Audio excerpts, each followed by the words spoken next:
Are you sitting comfortably? Then we'll begin.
'Welcome back, my friends, to the show that never ends. There's still time. The AFTN Soccer Show, broadcasting on CITR Radio 101.9 FM. I'm your host, Michael McCall, and we've got another packed podcast for you, full of World Cup chat, Canadian national team chat, and even some Whitecaps stuff sprinkled in. We've also got a host of great audio to bring you, some fun interviews that we've done over the past week as well. And Zach will be joining me a little bit later in this part and for a bit in the next part as well. We're kind of recording this episode in stages around Zach's very long journey back from LA to Vancouver after witnessing history being made at SoFi Stadium on Sunday. Canada are through to the round of 16. They've won their first ever knockout game at the World Cup. They've gone further than they ever have before. And we'll chat about that in the first two parts, as well as looking ahead to the Morocco game in the last 16, because we now know that the rematch from Qatar 2022 is what awaits Le Rouge again this time around. We're also going to be joined by a very special guest in part two, former Canadian national team goalkeeper and current general manager of the Houston Dynamo, Pat Onstad, and he'll be chatting about Canada's win over South Africa, what it means to the programme and the game in the country, some general World Cup chat as well, and of course, Canada will be taking on Morocco in Pat's new home of Houston next Saturday, and that should be a very special occasion for all the Canadian fans making their way down to Texas. We'll also bring you some post-game audio after New Zealand exited the tournament following their 5-1 defeat to Belgium at BC Place on Friday night. We'll hear from their head coach, Darren Baisley, and we'll also chat with some All-Whites, including Chris Wood, Portland Timbers centre-back Finn Sermon, and we'll hear from two players that will be playing their football in Scotland next year. One already is, Eli Just, who's at Motherwell, and a catch-up with Jesse Randall, who's going to be moving from Auckland in the A-League to Dundee United in the Scottish Prem, now that the World Cup is done and dusted. That'll all come up in part 3, and in the final part of this episode, we'll talk a little Whitecaps and some Whitecaps, as we'll catch up again with Sebastian Berhalter to talk about his experiences with the US, sadly recorded before his goal and assist in the last group game for the States against Turkey. We'll also hear from his American teammates at the Whitecaps, Brian White and Tristan Blackmon, as they talk about the impact that this World Cup could have here in Vancouver and across North America. And we also chat with Ryan Gauld, sadly not at the World Cup with Scotland, but he'll give us an update on his injury situation as he looks to return to the pitch for the Caps next week when they are back in action as the Canadian Championship and soon MLS gets back underway. And talking of Scotland, their World Cup is obviously over. sadly making the wrong kind of history as the country that has failed to qualify out of the group stages the most amount of times in World Cup history.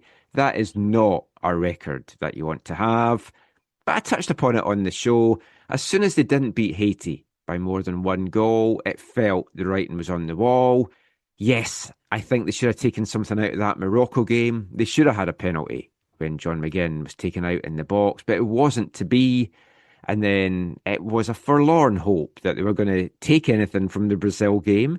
In the end, they were lucky to keep it down to 3, but giving up those goals ultimately did cost them. They needed 4 points to get through.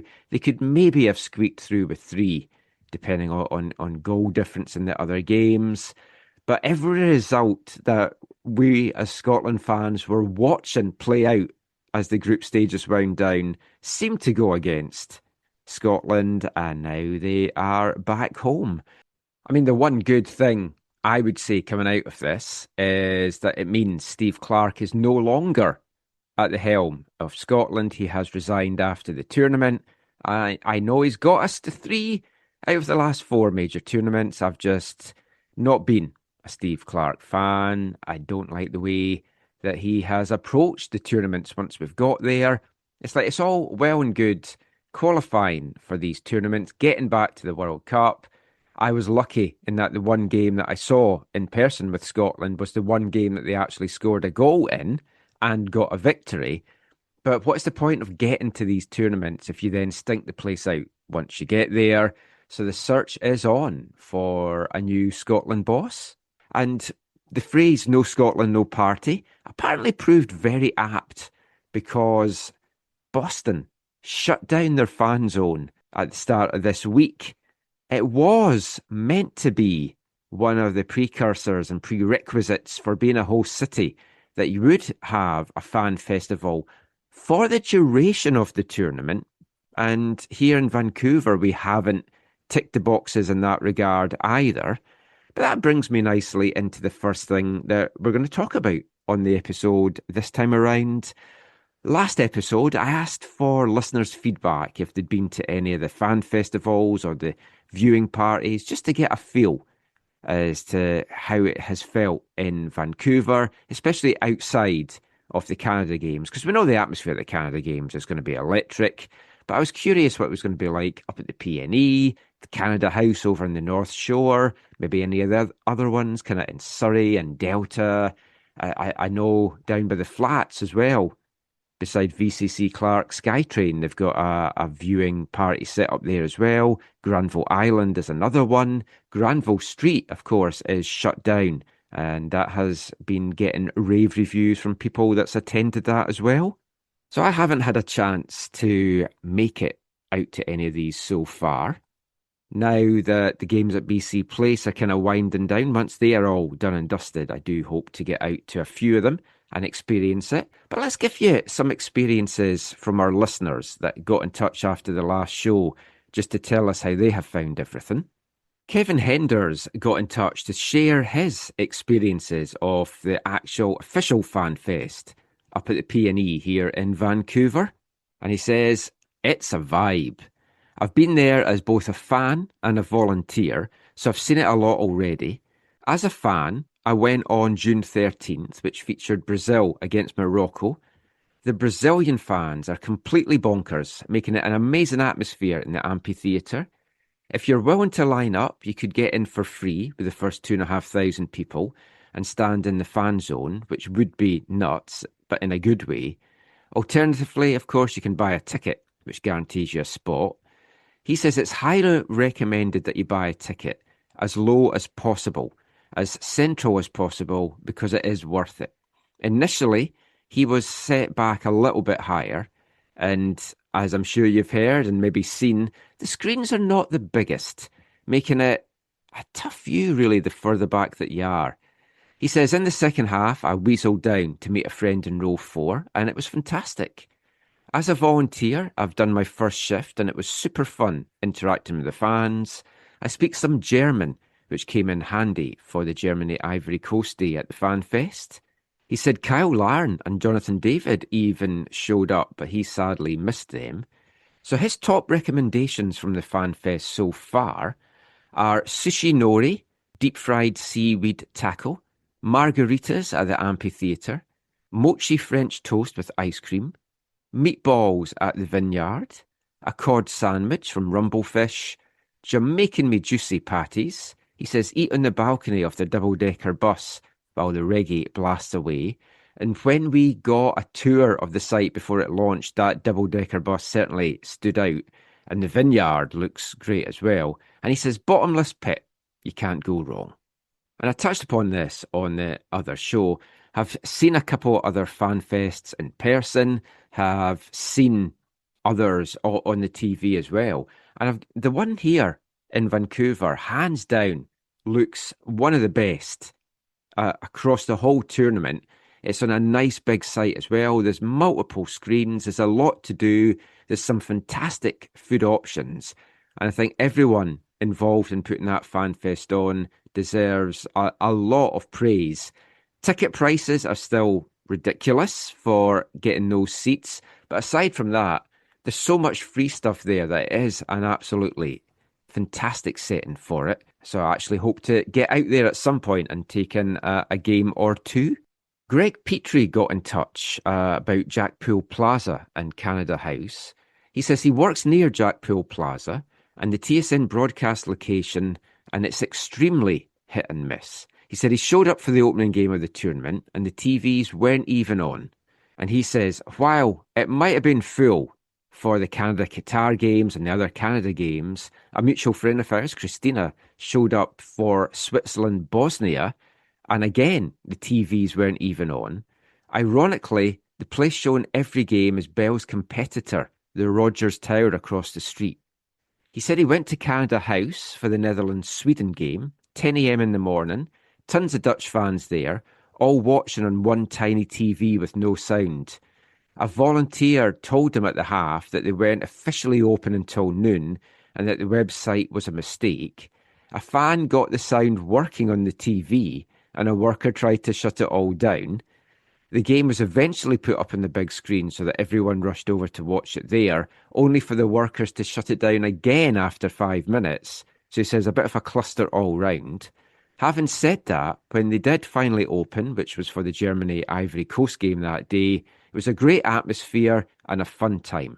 He, like me, still hasn't made it down to Granville or up to the P&E, but he's enjoyed the atmosphere around the stadium so far, and he thinks it's been good, although there are aspects where the cities and companies as a whole seem to be a little slow to react and make things even better. And I have read some other stuff online about Jackpool Plaza where it's felt a bit hit or miss, turning up and seeing what is on, what isn't. There haven't been great crowds out there for a number of the games, and the early morning ones as well have kind of been shut down. And the last comment we'll read is from Oz Sweeney, who was also out at Canada House in North Vancouver. He said it was nice there. He was also there for that Germany-Ivory Coast game. And he said there's some awkward things about it. They went in at the gate and it was a day where they had Callum Irvine from Vancouver FC doing a signing and a visit at the tent. But it was right at the front. And the CPL tent had the shield and each club's kit. But there was no one there the entire time that they were there. And it felt a bit out of the way.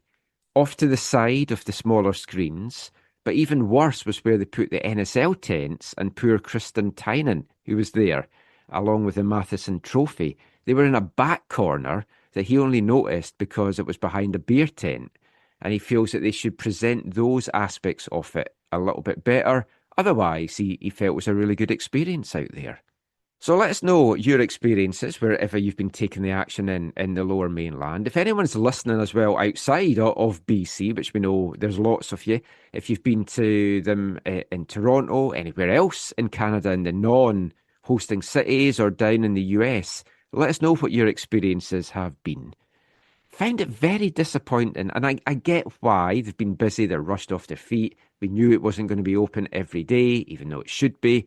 But the Vancouver Fan Fest closed Monday, Tuesday, Wednesday this week. 3 days with a round of 32 matches are on, and people can't get out and watch the games there. And if they're going to have the festival, it should be open every day, I feel. And I also feel they should be showing every game as well. But we'll kind of bring Zach in now at this point. The Fan Fest here in Vancouver closed Monday, Tuesday, Wednesday, and missing 3 days of 32 matches. It's baffling. Yeah. I mean, I think the whole overall experiences have been extremely positive, and people have enjoyed themselves, and we've all seen pictures and videos of it and whatever. It's weird that you'd have all these awesome experiences for people, and then on 3 massive days where there's 9 games, you'd say, yeah, we're going to be closed. Now, maybe it would be more understandable if you're like, hey, 1 day a week we need to take off for our staff or whatever. Like, but three significant days where there are great matches happening, it's a little bit awkward. And as I touched upon in the intro there, Boston's cancelled theirs because no Scotland, no party. Yeah, I saw you put that on social media. So that wasn't their plan. Like, this is not like the plan was. No, always... I think they had planned to stop it before the end of June because there's some other big events there. But my understanding was that all the host cities were meant to have fan festivals for the whole tournament. Yeah, I remember hearing something about Boston too, that it wasn't going to be the whole time. But the thing you posted made it sound like, yeah, they shut it down a few days earlier. I mean, it might even have been a couple of days earlier than it was going to, but did Boston get refueled with beer? Yes. Although I don't know if you did see the Irish pub, the Dubliner that all the Scots fans were drinking in, the day that England played there, the pub shut and said they were giving their hard work staff the day off. Classic. Yes. Solidarity, man. And the New England Patriots are going to be playing a game now at Hampden. Oh, really? Yes, like absolutely crazy what this has done. And we'll talk a bit in part 4, like when we speak to Brian White and Tristan about they're just wanting people to see that America's not necessarily all the bad stuff that you hear in the news from the leaders. On the whole, especially on the coasts, the people are lovely people, and it's been very welcoming, and folk definitely seem to have embraced it. And you've just been down in the States at SoFi Stadium, which, first of all, I've got to say, the video you did from outside with all the water and everything, it looks a gorgeous stadium. Oh, yeah. See, I probably didn't do it justice when I was for photos and stuff when I was there last March for the Nations League. But no, it was great. It was funny. I went to go make that video. I was talking to my wife. I was sitting outside by myself. Everyone else had gone their separate ways, and I was going to meet up with people. But I was sitting there, I was talking to my wife on the phone. I was like, I need to make a video here because this is a beautiful spot and whatever. And I started to make the video, and then KJ walked up. He's like, hey. So I was like, I shot off the video. I was like, hey, so talk to KJ for a bunch. And he was coming because if you watch his videos from the day, they're like from 3 steps over from where I was. It's a beautiful spot. It's ideal for something like this where you have to shut down areas around the stadium for like the internal fan fest, if you will call it that. So we entered from, I want to say, the south. That's where the lake is south of the stadium, or the pond, or whatever you want to call that thing. And then, but all the fan fest stuff was on the north side of the stadium towards the original LA Forum, which is still there, still used for concerts and whatever. So I entered through the south. Our seats were there, basically in the south. And after the game, I came down and people went certain ways. Then I went around to the fan fest to try and get. I tried to get the bracelets for my daughter at the Bank. Oh, the Bank of America ones. Yeah. So they were all. By the time I got there, they were all gone. So tomorrow in Seattle is my last, probably my last chance. I gotta go early. I gotta get these bracelets for my daughter. I really wanted to get one of the Boston ones because the two that I got in Boston. I got just a general one with the mascots, and I got one for Scotland, a Scotland-specific one. I had to do that. And they had a Canadian-specific one. I thought, I'll be able to get that. Yeah, but they're not in Canada. Yeah, and then I realised that. I was like, oh, wait a minute. Why would Bank of America be having Canadian bracelets? Exactly. And then in Boston at the Fan Fest, they had a really cool Boston one. And the line was just insane because it was like the Germany-Curacao game, so no one was interested in watching it. By the time it was like 4 goals had gone in, and the line, they were shutting for lunch one of the sides, and it was a complete cluster. It was just we were all lining up, and then I was like, "Oh, we're near the front now." And then the guy says, "Oh yeah, I need to move the line to over here. This is where the rest of the line is." And I was like, "Yeah, I'm just leaving at this point. It is Yeah. sweltering hot. I've got a flight to catch." So I never got my Boston one, sadly. Now I won't Depend. because it's shut. Yeah. Depending on how things play out for the Belgium Senegal match tomorrow, I'm hoping to get down there like right away and go in early, do that, do all the things.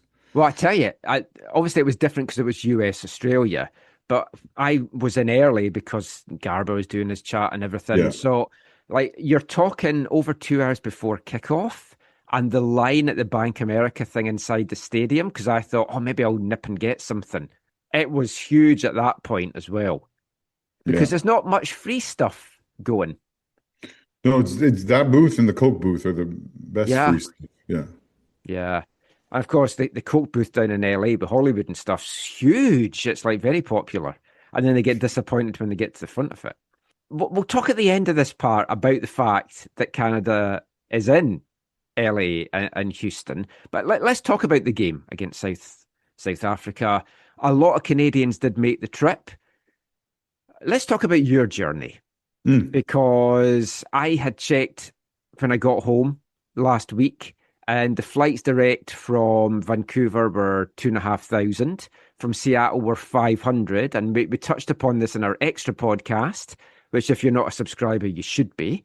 $3 a month, 30 a year, 5 or 10 silver, gold tier memberships. Some great discussion, some good rants on that episode. Yeah, I really enjoyed that I episode. A 90-minute one, it was good. I listened to it on my travels.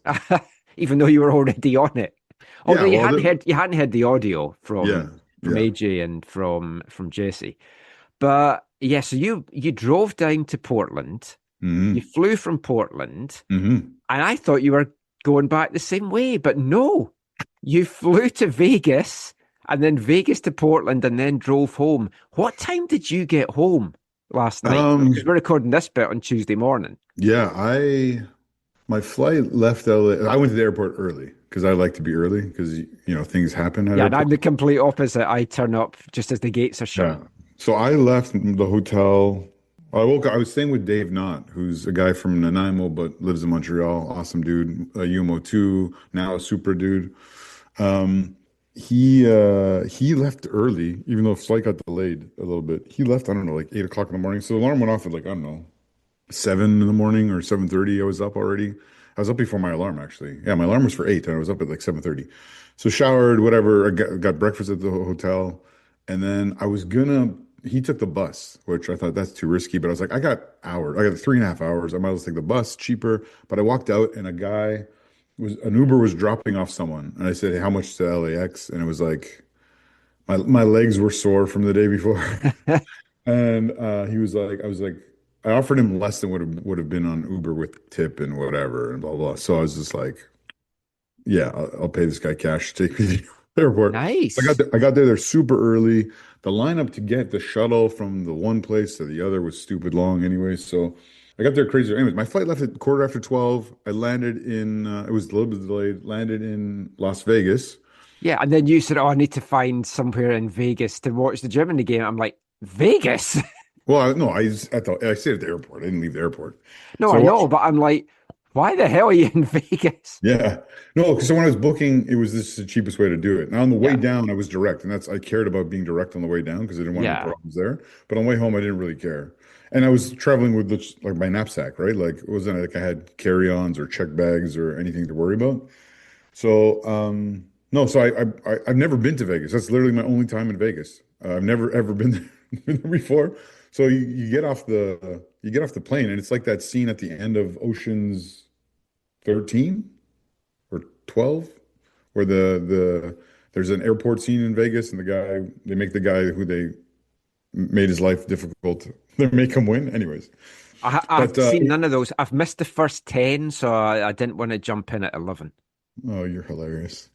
Those are fun films, actually.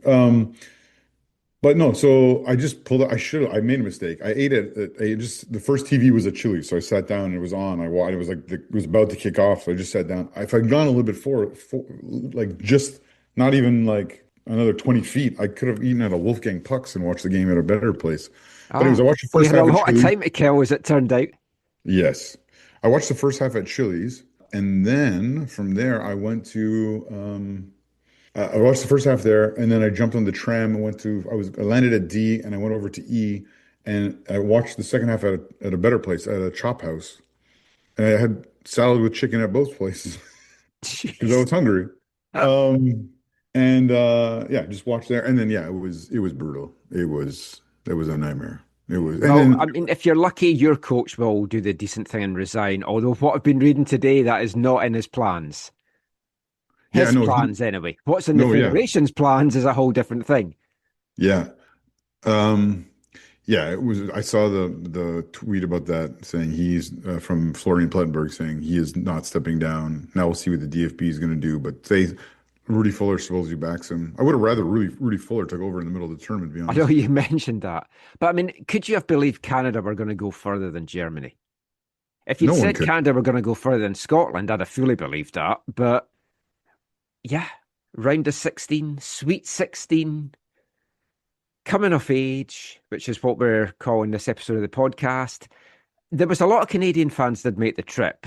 And I saw there was it wasn't a march per se, was it? But there seemed to be a lot of It, festivities. it was a march without smoke. Okay. And you didn't do the rowing thing that I believe there's been a lot of pushback against. Okay, this is a regular podcast, right? So our Yes. normal people. Here's the deal with that. My understanding. Um, the night before at the pub, some people were like, "We really want to do this," and the V's leadership said, "We're not doing this." And then they went ahead and did it anyways. So when I got there, I was like, "Oh, I can't believe this is I understand why it's happening. I understand the connection. Okay, whatever." But it's like I know people are like, "Oh, but the Viking clap." The Viking clap was done in Canada like and around the world years and years before Hmm. Iceland popularized it. This is a thing that Norway's, making their own at this tournament, tied in with all their marketing campaign and stuff. It's wonderful. It's great. And yeah, it just for me, I'm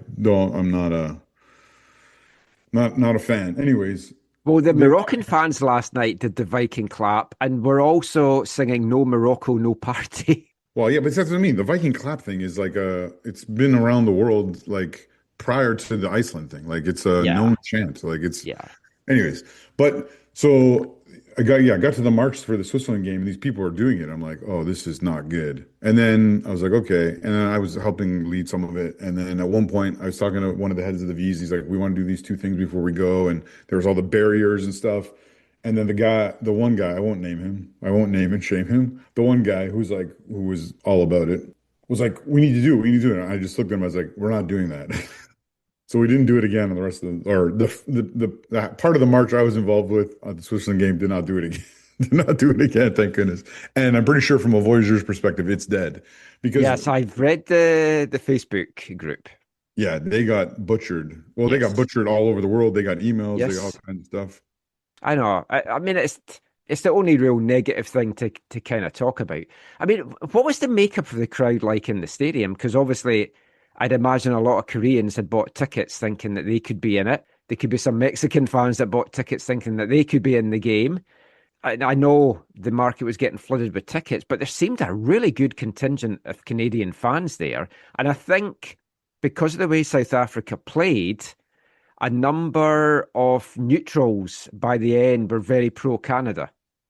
Yeah, yes, yeah, that's very fair. Yeah, there's a lot of Canadians. I heard people talking about 25,000 Canadians. I don't know. I don't think it was that much, but I'm not good there's Canadians everywhere in the stadium. Obviously, in the one end, that's where the most of them were, but then they were everywhere. It was weird because I was in the fourth tier in the end, so you couldn't see the other end. So what I could see in the stadium, I couldn't see any actual yellow block.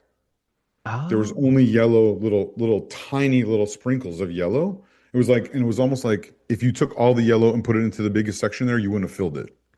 Like that's how small it seemed. But my understanding, Michael, what happened was all the Koreans who had, again, these are generalizations, and this is what was said to me. I'm just repeating it. I'm not, but I was told all the Koreans who flooded the market with their tickets when they weren't in the game and were out of the tournament were bought for less than face value by, as you know, by interested Mexican and Latino fans in LA who were like, "Oh, I'm going to go to a World Cup game for a reasonable Ah, price." eh. And there was a lot. Actually, there was some of the Canadians didn't like it. There was lots of Mexicans. Most of them were cheering on Canada. And then after the game, underneath the stadium, think like post-match Whitecap celebration. There was all these Mexican chants that were going on that some Canadians didn't like, but well, I didn't care. It was like, okay, whatever. I saw a video last night of Mexican fans lifting what they thought was a Japanese supporter in the air um, at one of the games, and it turned out the guy was Mexican. He wasn't Japanese at all. That's But crazy. yeah, I think from what I read today, when you look at these games, it's like Toronto's obviously got a plum one. They've got Ronaldo coming. I'm quite happy that we don't have that circus here in Vancouver. Like, honestly, yeah, it would be kind of cool to see him at BC Place, but ultimately, totally fine that we're not. I think Switzerland, Algeria is not necessarily a plum round of 32 tie that we've ended up with here. And No. even Belgium, Senegal down in Seattle, it's not enough to make me go down for it just because we've got a game the next day and it's travel and I'm meant to be doing a CBC radio hit on Canada Day as well, which is easier if I do it in the country. Yeah, there's a lot of tickets apparently available for Thursday night's game. The round of 32 in general, I think we could be in for some games that are not classics. And I think it's fair to say this Canada-South Africa game in footballing terms, wasn't a classic. It was so much on the line for both teams. Hmm. South Africa wanted to stifle the Canadians. They played a mid block, but then they were getting pushed deeper and deeper and ended up playing a low block. They tried to hit on the counter, but they didn't really have much teeth in their attack. They had 6 shots for the whole match, 2 on target. Canada had 14, 7 on target. South Africa had the better of possession, 58%, and 146 more passes because they were trying to keep hold of the ball just to keep it away from the pace of Canada. Just one offside the whole match, and it was South Africa that were caught offside. That I think says a lot about how tough it was for both teams to try and break through, penetrate that final third. And yeah, it wasn't a great game of football, but good teams find a way to win. Canada is a good team, and they took the lead in the 92nd minute. As we all know, Stefan Eustáquio from just outside the box, nice low finish, got the job done. I mean, what were the emotions like in the build up to that? And then what was the emotion, the atmosphere like in the stadium when it hit the back of the net? Were you getting nervy that it was going to extra time at that point? Honestly, Michael, it's one of those games where I wasn't worried, honestly. I Like, was the same. yeah, I had The whole no, game, I wasn't nervous or anything because I was just confident we're going to get it yeah, done somehow. yes. Well, yeah, I was confident whether it was 90, 120, PKs, whatever. I was like, we've got this one. And so I wasn't nervy. I think, yeah, some people in the stadium were a little bit nervous, but again, I'd say we were more confident than nervous in general. And it helps when, yeah, you play the better football, right? You're not time wasting, to hold on to a result, which I don't say that, I'm not saying that's always a bad thing because we might see We might Genesis. see that in the next game. Yep. But no, it was no, I mean, it was just special to be there, right? Like it was, yeah, this whole tournament, it's been again kind of like 2022. It just everything's really, really special. Hmm. Um, it's different when it's different here. In Qatar, actually, it felt a little more surreal because you're in a different country, different Yeah. continent, culture. Here, it's more just like the joy is different, but it's just still tons of joy. You're And in familiar surroundings, yeah, but you're seeing history get made in front of your eyes. yeah, exactly.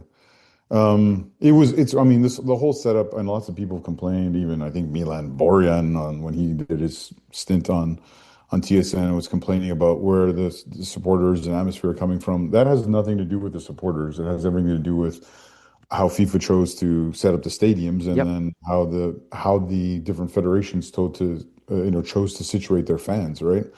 Canada Soccer understandably went with a normal, hey, this is where the tickets cost is we're going to put people. They could have done things differently and said, hey, we're going to put the cheap Voyageurs tickets right at the front to lead people or right in the lower tier, but they didn't because that would cause them other issues. But I think some countries, like like my Austria PMA ticket, $60 American ticket was like in the second tier, like and there was like I felt like there was like hundreds, like the Voyagers had 400. It felt like Austria had 1,000 or more, you know, kind of thing. But again, it's also just the people there come from a culture, so that everyone surrounding the section was kind of on the same page, anyways. But yeah, so we were way like the Voyageur block was in that 400 tier. I don't think you don't see it in the broadcast. I don't think at all. It's I all the way think up you there. do see a little bit when the cameras, like the one that's on the string, the one that goes through Yeah, the yeah. air. You kind of saw some shots of you guys. Yeah, so I was in the front row of that. Dude, the section's only 4 rows, and it's so steep.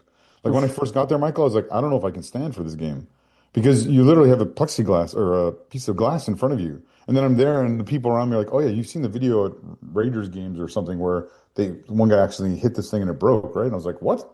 Oof. So it's like, yeah, it was a little bit. Well, It at took least you some didn't getting drop used your to. phone from there. Oh, I saw that's a great slow mo. Hey, Yeah. that's a great slow mo. That's why you Yeah, should never no. do the wave. Yes. Oh my. Actually, the wave has been okay this tournament. I haven't hated it the way I usually No, do. I've been the same, to be honest. It was really good in San Francisco, I'll tell you that. And pretty great at BC Place, actually. But no, it was awesome. There was a ton of Voyageurs there, met a ton of people. The march for what it was good. It was fun. I did a hit with CBC I before. watched it, yes. I also did a couple of other interviews, including one with, oh, you and I will maybe talk about this more later, but did I send you the clip of, I didn't send you this video. Did I send you the other clip with the guy from Survivor? No. Oh, I didn't. I'll send it to you. Yeah, Ethan Zahn, who was the winner of season 3 of Survivor in Africa. He was like a goalkeeper and played. I think the highest level was probably USL, and he's doing some things. Well, so he's doing some documentary stuff. Anyways, Ah. I did an interview with him, and I thought I'll send you a video. I did a little video with it. It's pretty fun. Did you watch? Do you watch Survivor? No, Oh, okay. So you wouldn't know who he is, no. but anyway. I remember one of the keepers for the Sounders being on Amazing Race with his brother Oh, a who few is that? years ago. I can't remember his name. He was a backup, kind of played USL, Oh, okay. but I I haven't watched remember all that this. happening. I think I haven't watched all the seasons of Amazing Race. Oh, I stopped a few years ago. It was just getting a bit too samey, and the contestants were getting more and more annoying. Yeah. It's like Anyway, you either had to be annoying or you had to have a sob story to be on the show. It kind of felt. but then it was just great to see people from again all over the country, Yeah. right? From Montreal, Regina, Toronto, obviously Vancouver, Alberta, like that. Just tons and tons and tons of people, and it was so much fun. And yeah, just And so thankful. when the goal went in, what was it like? Just Oh, relief or just sheer joy?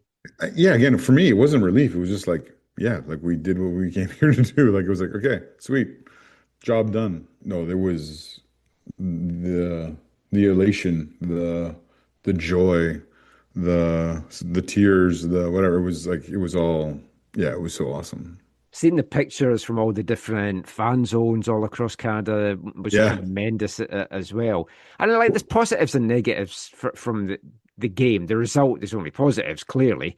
But I mean, Fonzie finally got on, And and he made a difference. he Some did. people are writing on him, but I mean, he doesn't look fully fit because he isn't fully fit, exactly, but he brought a spark. And most exactly importantly, as far as we know, he didn't tweak anything, so he's good. true. No, And he comes in and he plays a ball into Jonathan David, who lays it off for Promise, and Promise has that shot like right away. And you're like, that's the kind of passing we've yeah, been missing. but And even then having him on that pitch exactly. makes the opposition think, oh, they've Oh, just brought their best player on. well, they kept on double teaming him, Yep, which opened up space, yep. which again you could say is why Schaffelberg has the space on the right side to put in a not so great cross that is partially cleared right to Stachio, chested down, and we're off to the next round. Like Yeah. the effect of having him, and then you've seen that. Have you seen that video where it's like after the goal, where he's Alfonso's like, okay, we gotta like he's like his leadership or whatever. I don't know if it's TSN or RDS or one of the people put it up, but it was like him like freaking out after about like communicating with his team about what to do and where to go and like how Yeah, to hold on to it's the like victory. get settled because if they kick off quickly and we're not set, they're going to go Yeah, up the pitch and tie things up, yeah. as we saw with Algeria and Austria in that crazy game. Sometimes when you get a stoppage time goal, the emotions, you just switch off from everything else. Hmm. But thankfully, Canada didn't. Moise Bombito got the start as well. And again, a player that doesn't look fully at his level, but looks about 90% or so. I think he has to start against Morocco. I don't. You probably don't want to talk about Morocco right Yeah, now. we'll talk about that in the Yeah. next part. But no, I think, yeah. For Fonzie, No, he's not I ready. don't think he's got enough in him. And No. obviously, they're working with Bayern on managing his minutes. I mean, I guess the negatives from the game is it just took a while to find a way through, but you're playing World Cup football. And whatever you might think about South Africa and their ranking and how strong they are, they're a team as well that's looking to make history. Absolutely. And they've so much on the line as well, and they're fighting for their tournament lives. So everything's always different. And there was a lot said after the game. We haven't had even a chance to talk about this, about Jesse Marsh. Oh, And it's like, I touched on it a little bit in the interview we're going to bring you in the next part with Pat Onstad, but we'll talk a little bit about it here because we haven't even spoken about it. Folk just seem to want to rag on him because he's like an American rah-rah and all the Ted Lasso comparisons and because of that speech he made and, oh, it's performative and all this kind of stuff. I do not care. If it gets the players fired up and it gets the fans fired up, that's all that matters. Of course, you don't want it to then get the opposition fired up, but I think he's treading a good line with that. He's not John like John Herdman. Herdman, yeah. So a lot of the criticism is coming from outside of Canada. And I honestly, I don't care.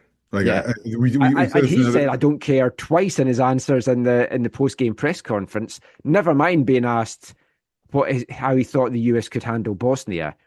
Most ridiculous question in a post-game thing yeah, when you've just made history with your history. team. Yeah, all this is ridiculous. Like, I don't care what other people think about him. I care what we think about him, and what more importantly, what the players think about him. And I think he's done. I mean, I was someone who wasn't super stoked about it's in our old episodes. I wasn't super Mm, stoked about the hiring at first because of his history with Dead Bull and the fact that he's not Canadian, and if you listen back, the fact that he's American. yeah. But for me, he's overcome all those barricades to me liking him. And Well, it's interesting because we're going through that in Scotland just now because so many folk are like, it has to be a Scottish coach. And it's like, no, it does not. It's yeah, like your plum Scottish coaches are not what they were years ago. no, And you have they're like all. Jock Stein and Alex Ferguson and all the top guys. And I was going to say they're all in a home or in a cemetery, right? yeah. So it's like you're limiting that if that is where you are going. And the one guy that could do it's just going to Rangers. So he's Who's not that? going to. Derek McInnes would have been a Oh. great choice. But What anyway, about one day David Moyes? I he's one of the favourites along with Ange Postecoglou. I'm all for Big Ange because Really? he plays a nice swaggering kind of football. The concern is we're not sure we have the players to play that. Oh, okay. And also he takes no BS as well, much like Jesse Marsh, just to get back to him. But yeah, like he's getting That's so true. much criticism, but he's done so much for this program. And I know where it's coming from, but it's so frustrating. The Yeah, the whole thing as we it's talked about ridiculous. in the extra podcast with the whole decoy thing and how folk were like so hurt that he lied to them and all that nonsense. Of course, we've got to talk about the other big negative in all of this, which is the game was played in LA, the next game's played in Houston, and we didn't discuss this on the extra podcast, partly because I forgot to bring it up, but I said, hey, let's just keep it for the next show anyway. The fact that we have not got a game in Canada again. Now, I look at this from both sides. We knew what the script was going into the tournament. If we're not first, we don't play in Canada. So we knew that. Equally, though, there was 2 rounds of 32 matches in Canada. You could surely have had the first and the second in Canada's group have those games in Canada. And yes, they could have finished third and they'd have been down in the US. And it's like, well, that's fair enough. We didn't take that opportunity. And that's kind of where I approach it. It's like you had the chance to make sure that Canada stayed in Canada. Likewise, you had the chance to make sure Mexico stayed in Mexico. Because if they'd finished second in the group, as we talked about, they weren't in Mexico again. Although it's very different in the US because there's so many Mexicans. Yeah. I mean, what's your thoughts on it? I mean, they could have had the wiggle room if they'd wanted. Yeah, I without double checking I think part of it though, Michael, wasn't also they wanted to keep that on the West Coast. I think that was it because, for example, I know with Scotland, if they'd finished third in the group, it was going to be on the East. And all the groups that Scotland could have been in, it was teams that were playing on the East. So we were never coming out West. So for travel reasons, the fact that countries have got their base camps in certain areas of the country, I think that is why. Yeah. It is just very frustrating. It doesn't feel like we know we're not equal co-hosts, but now it doesn't even feel that we are kind of hosts the way that the games that we've got here and going forward. And I mean, I can live with it. It's not ideal. It's not like South Korea, Japan, where I think South Korea only would have played in Japan if they'd made the final, right? And they made it to the semis, which was crazy, or was historic for them. Yeah, I know there's some people who are really angry about it, and you can blame the organizers and all that kind of stuff, but also part of it comes down to Canada didn't do the business against Switzerland. Yeah. They had the chances. Yep. And they could have, they could have done it.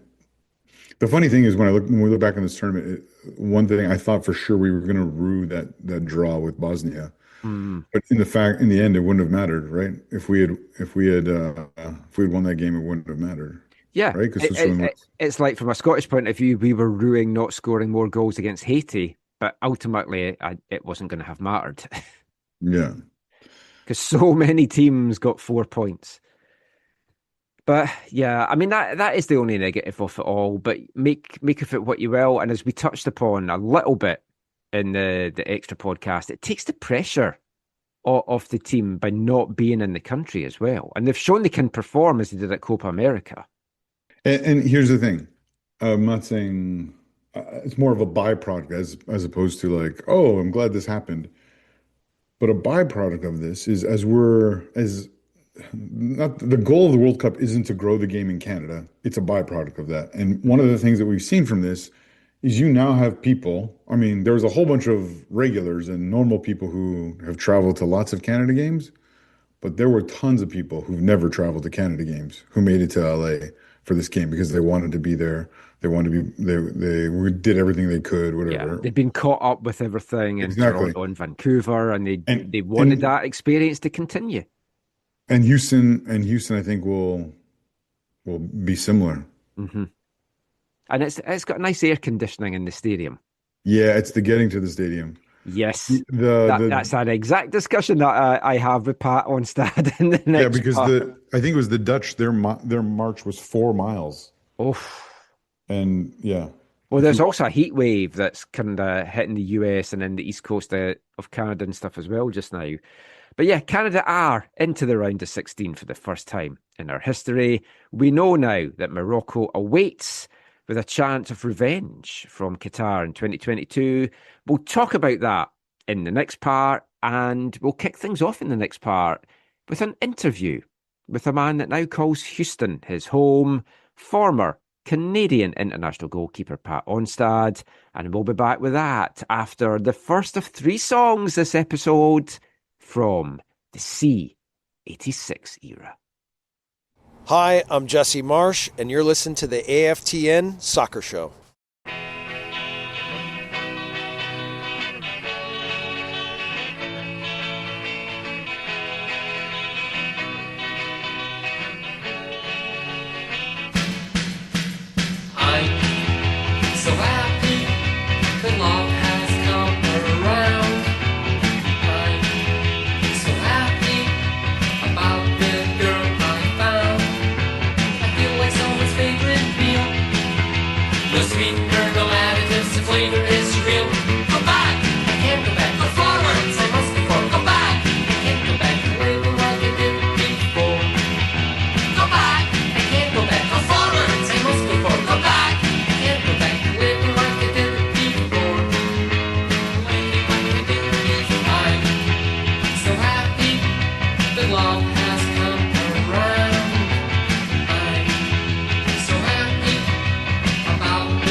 Welcome back to the AFTN Soccer Show on CITR Radio 101.9 FM. And kicking off this part, we took a little bit of a break from playing the songs for the year. No artist of the month or album of the month for this episode or for all of July, because I'm going to go back to playing songs from the C86 era.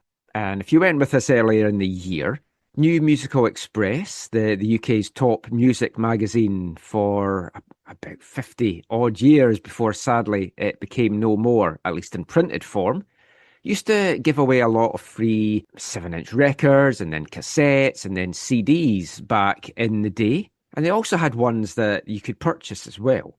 So in May 1986, they brought out a cassette, 22-track cassette, C86, and it was bands from that year that were kind of making waves and that the magazine liked and wanted to promote. And it was a very varied sound. Not all the songs were the same, but there was an overriding kind of jangly pop rock sound. And then that got a lot of bands tagged with the C86 tag. Some of them liked it. Some of them saw it as a kind of weight around their neck. Think of it as like a designated player tag. But what we did for the first 22 shows of the year is we played the tracks on the original cassette in order. So now for the rest of the year, we're going to play other songs from the C86 era, bands that had that C86 tag, some other songs from bands that featured on the cassette that they either had released before or after the cassette had come out. And to mark the 30th anniversary of the release of the cassette, Cherry Red Records brought out the original 22 songs as part of a deluxe 3-CD edition. And it features on disc 1 the original cassette, and then discs 2 and 3 are songs from other bands from that era, from that time. And we're going to play 3 songs in this episode from other bands from the C86 era. And kicking things off there, we're a band we featured on the show before from Bells Hill in Scotland. And there was a lot of Scottish bands in that kind of C86 era. The band is BMX Bandits, and that was their debut single. It was a double A-side, coupled with Sad, that was E102. Originally released in March 1986, it got a re-release and started to gain more traction in September 1986. And I think that is a band that definitely kind of epitomised and captured the sound of that a lot of the bands with the C86 tag had. And the BMX Bandits, formed in 1985, still going strong today, all these years later. In 2026, they've released 13 studio albums, starting with their debut in 1989, Totally Groovy Live Experience. Their last one coming in 2024, Dreamers on the Run. They've released 28 singles in that time as well. And you heard the debut E102 there, all the way back 40 years ago. The last single coming out in 2022, Spinning Through Time. And the band's had a lot of turnaround of various members of it in that time, as you would expect. But one staple the whole way along is lead singer Douglas T. Stewart. They're a little bit of a twee band on purpose. They don't take themselves too seriously.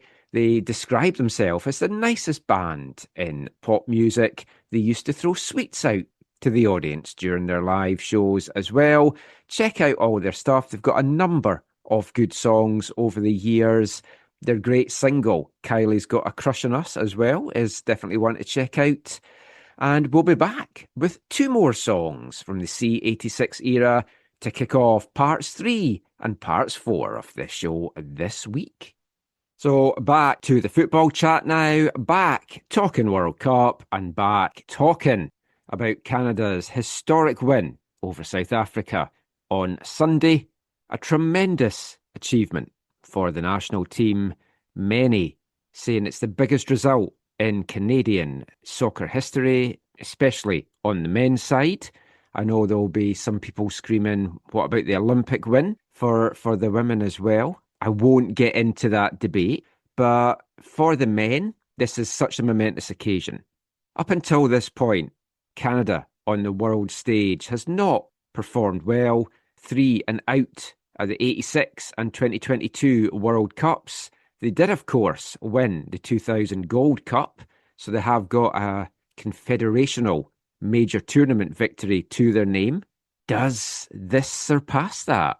That's a debate maybe for another day, or maybe also in this part. So we're going to bring you our first feature interview on the show in this part, and it's with a Canadian footballing legend that was part of that 2000 Gold Cup squad, goalkeeper Pat Onstad. The 58-year-old, born in Vancouver, came through the Coquitlam Metroford youth soccer system, went on to play for the UBC Thunderbirds. He's in the Thunderbirds Hall of Fame, made his pro debut in 1987 with Vancouver 86ers in the Canadian Soccer League, playing 13 games in that first season. His career took him to play with Winnipeg Fury, Toronto Blizzard, Toronto Rockets, Montreal Impact, Toronto Lynx, Rochester Raging Rhinos, Dundee United, and then coming back to North America and playing in MLS with San Jose Earthquakes, Houston Dynamo, and DC United. He won the MLS Cup with the Earthquakes in 2003, won it another 2 times with the Dynamo in 2006 and 2007, and he's now the general manager for Houston Dynamo in MLS, a position he's held since 2021. And with Canada moving on now to play in the round of 16 in Houston on Saturday, July 4th, there is no better person to talk about their exploits so far and what may be to come and what this might mean for Canadian soccer in general. So welcome to the show, I think for the first time, Pat Onstad. Oh, thanks for having me. Thank you for joining us, especially on a day where there is some World Cup action in Houston. But we're recording this the day after Canada's historic victory over South Africa in the round of 32. I mean, as a Canadian, former Canadian international, what were your emotions like watching that? Yeah, it was wasn't a great watch, if I'm being honest, from a soccer. No. It was not. I think two teams that knew they both had a once in a lifetime opportunity to advance in a World Cup. I mean, that's some of these draws are a lot more difficult. So I think both teams were pretty cagey in how they handled it. But I was actually watching with Mark Watson, another Canadian international. So the two of us are watching the game together, and it was fun to see. I mean, I thought Canada deserved, and I thought Jesse did a great job. That was a team that we were well organized. We didn't give up anything, and I thought we deserved to win the match in the 90 minutes. So it was nice to see Stephen have the goal there right at the end. It was great. Yeah, and I mean, after the game here against Switzerland and the loss, it was a little bit deflating because we knew the team was now leaving the city and the fans couldn't see it. We couldn't really cover them the same way as media. And we thought, oh, it's going to be South Korea. It's going to be a really tough matchup. And then all of a sudden it's South Africa, and the team go from being underdogs, or what would have been underdogs, to favourites for this. I mean, what have you made of Canada in the tournament so far through these 4 matches? Yeah, I think, Switzerland's a very good team. I think people, I'm not sure what the Canadian press or what Canadians thought. I knew that would always be a very, very difficult game. I think they're an excellent team, maybe even underrated of where they are in the FIFA rankings. But I think the Bosnia one, I think, was a nervy game for them. I think that was probably the game if they get 3 points out of there. They set themselves up a little bit more, but in the end, I thought they performed very well over all 3 games. I'm sure Jesse and his group would probably tell you they weren't happy with the Swiss game, but that's a really tough game and a very good team. And I still thought Canada showed themselves really well. So I'm really happy for them. I've obviously been involved in not in the so successful teams, but it's fun to watch these guys, and they seem like a wonderful group of kids that have really gelled together. And the country, definitely from down here in Houston, the country's got behind him. It's really nice to see. Yeah, I mean, the buzz in Vancouver has been like crazy. And I mean, we'll touch a little bit on what it's been like in Houston as well. And obviously, Canada's coming there next, which we'll touch on. But has there been any Canadian players in particular that's really stood out for you so far? I have a real soft spot for Richie Laryea because he's an MLS guy, and I think he's the Ken Linsman of Canadian soccer. He's like a little rat. He's just awesome at the way he competes for every single play. He knows how to draw important free kicks and fouls. He's an agitator, but he wears his heart on his sleeve. And I used to scout him in Akron, and I've certainly had enough times to spoken to him enough times. He's a wonderful human being, and a guy that puts his team first before anything he does. And I think he kind of encapsulates what this team is about. And so I got a real soft spot for him. I love watching him. But there's a lot of talent on this team. Steven Asasio scoring is fantastic. I think that was great. Bambito coming back into the lineup, I think, was nice. I thought that showed some calm in the back and some athleticism a few times where I thought, oh, he's beat, and then he recovers so easily. It's phenomenal. So I think we have some really neat guys to watch, and I'm not even talking about the big guys, the Jonathan Davids, or the Alphonso Davies. I mean, I think those are guys that everyone's pretty proud of. But I like the fact that it's a workmanlike team. Yeah, it is a team, and it's like that's the kind of thing that gets you through these tournaments. Like as a former national team goalkeeper as well, what have you made of Max? Do you think that was the right call for him to get the number one? Yeah, it's a tough one. I mean, it's always hard. I think you have two guys that are very similar in terms of how they've been playing, and Jesse's had I don't know what they're like within the group as well. I mean, I'm sure that plays a big role with that team. Like you said, it's a team that comes together. Maybe Max is one that fits in better with the entire group. I don't know. Dane St. Clair had a fantastic season the year before in our league. I know this year has taken some time to settle down in Miami, but both of them had wonderful careers, and I'm glad they're both there. And hopefully I don't know if Dane will get in, but certainly Max will go as far as Max goes. I think in this next one, he'll get a lot more work than he did against South Africa. So hopefully he can stand on his head. The goalkeeping position, it is such a tough one because only one's going to be playing, and if you're the backup, you're relying on either a mistake, which you don't want to see, or an injury, which you definitely don't want to see. Yeah. And I think we've got two world-class goalkeepers at the same time. And like going back to your career, like you were at the Gold Cup in 2000, and you were then with Craig Forrest. So is it tough in that situation as the backup to...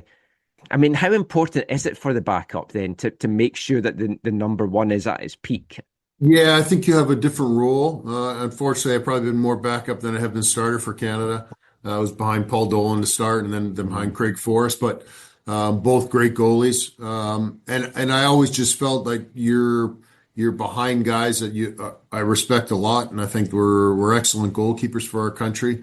But I think it's really important when you're in that role that you have to embrace it. Sometimes you have to swallow your pride and your ego a little bit and get behind the team and make sure that goalkeeper, to your point, unless something drastic happens, you just have to make sure you're ready. But the reality is you're probably going to be sitting for the tournament. So then in that case, my focus certainly was just to see what I could do to try to push the rest of the group and make sure Craig was doing as well as he could, but also the rest of the group got the support they needed. If they needed extra shooting or they needed a little bit of pat in the back, whatever it was, to make sure that we were doing that role. But, hopefully that's what Dane's up to. Yeah. That 2000 Gold Cup squad, it's the only tournament that Canada's won on the major continental stage. So much is made of, like, a lot of fans, media here are saying the win yesterday was the biggest win in Canadian soccer history on the men's side. Does that eclipse the 2000 win, do you feel? I mean, that was a tournament win, whereas this is just a game win. That's a good question. I don't know. I mean, I certainly, it's a massive accomplishment to get to the round of 16. I don't think anybody. They're one of the top 16 teams in the world. Yeah. That's pretty impressive. When I think sometimes, not just Canadians, Americans, we have the same issue down here in the sense that the focus is, 16th in the world. What are we talking about? I go, yeah, well, American football's played in about 4 countries. American baseball's played in about 30.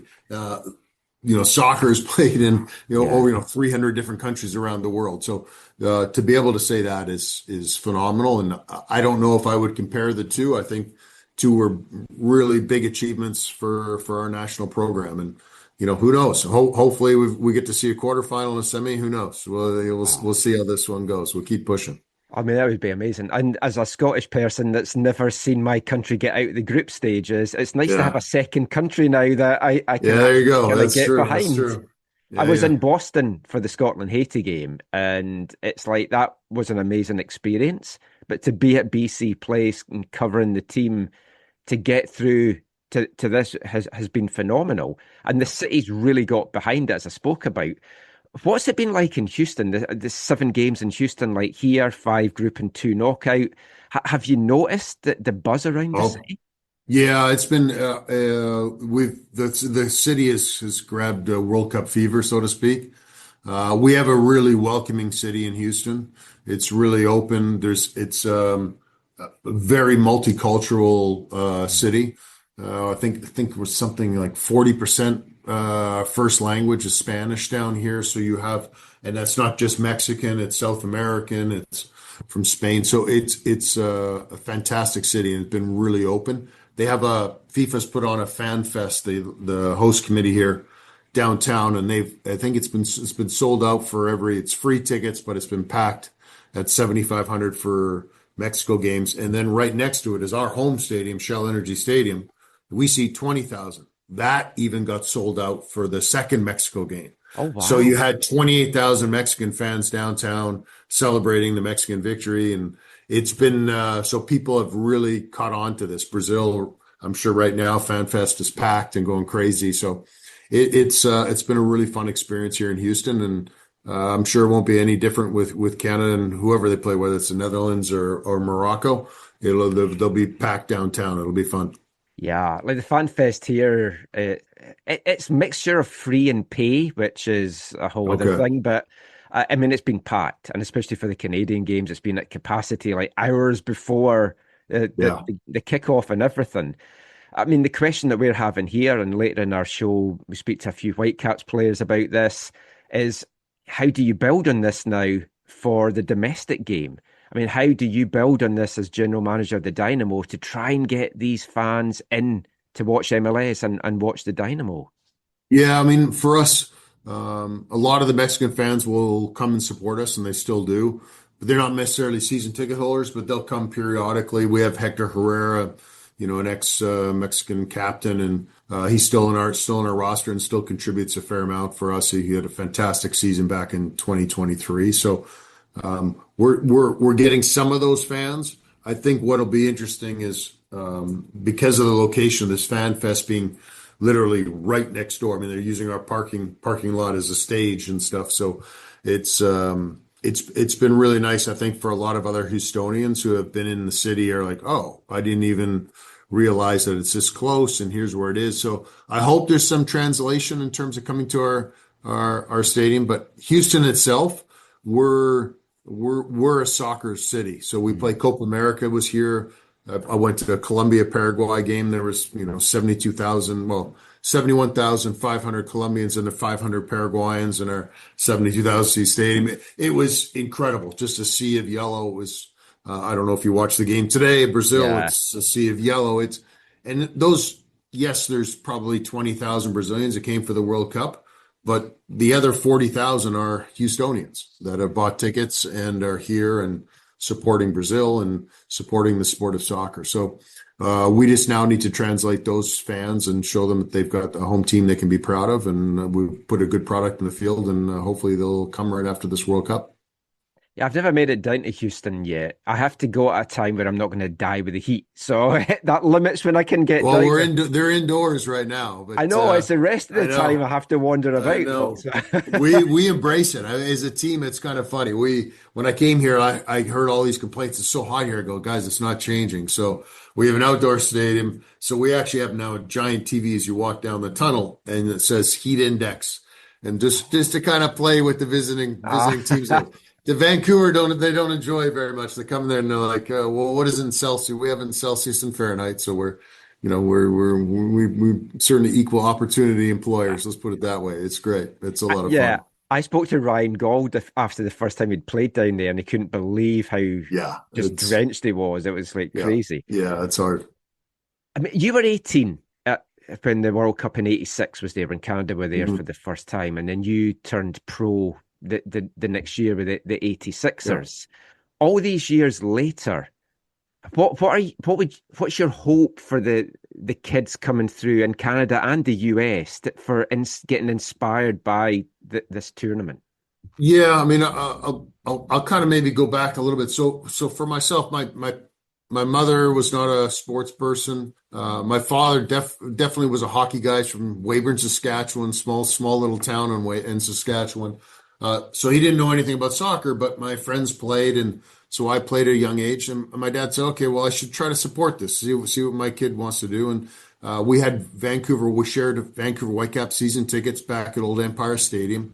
And what I used to do is back then I used to actually, as like a 12, 13, 14-year-old, I'd hop the fence after games, run on the field, elude a security guard, get one autograph. And then I get Bob Belito. Bob Belito signed my sheet of paper. And for the rest of the week, I'd be smashing balls in the front yard against a wall and going, Bob Belito passes to Bob Belito, and it would be going through it. And so for me, that ability to be able to see the professional level at the time, the highest level in North America, to be able to see that. And that was inspiring for me. And then I remember as I've started now, I'm playing in youth select teams and provincial select teams, and I'm getting close to the national select team, but I'm not playing pro yet. This new Canadian Soccer League opens up, kind of feeding off of the 86 success. But I remember watching the 86 team and I followed them closely when they qualified. I would go to Victoria and watch some of the qualifying games, and remember Ken Garraway scoring and the big goal that qualified us for 86. And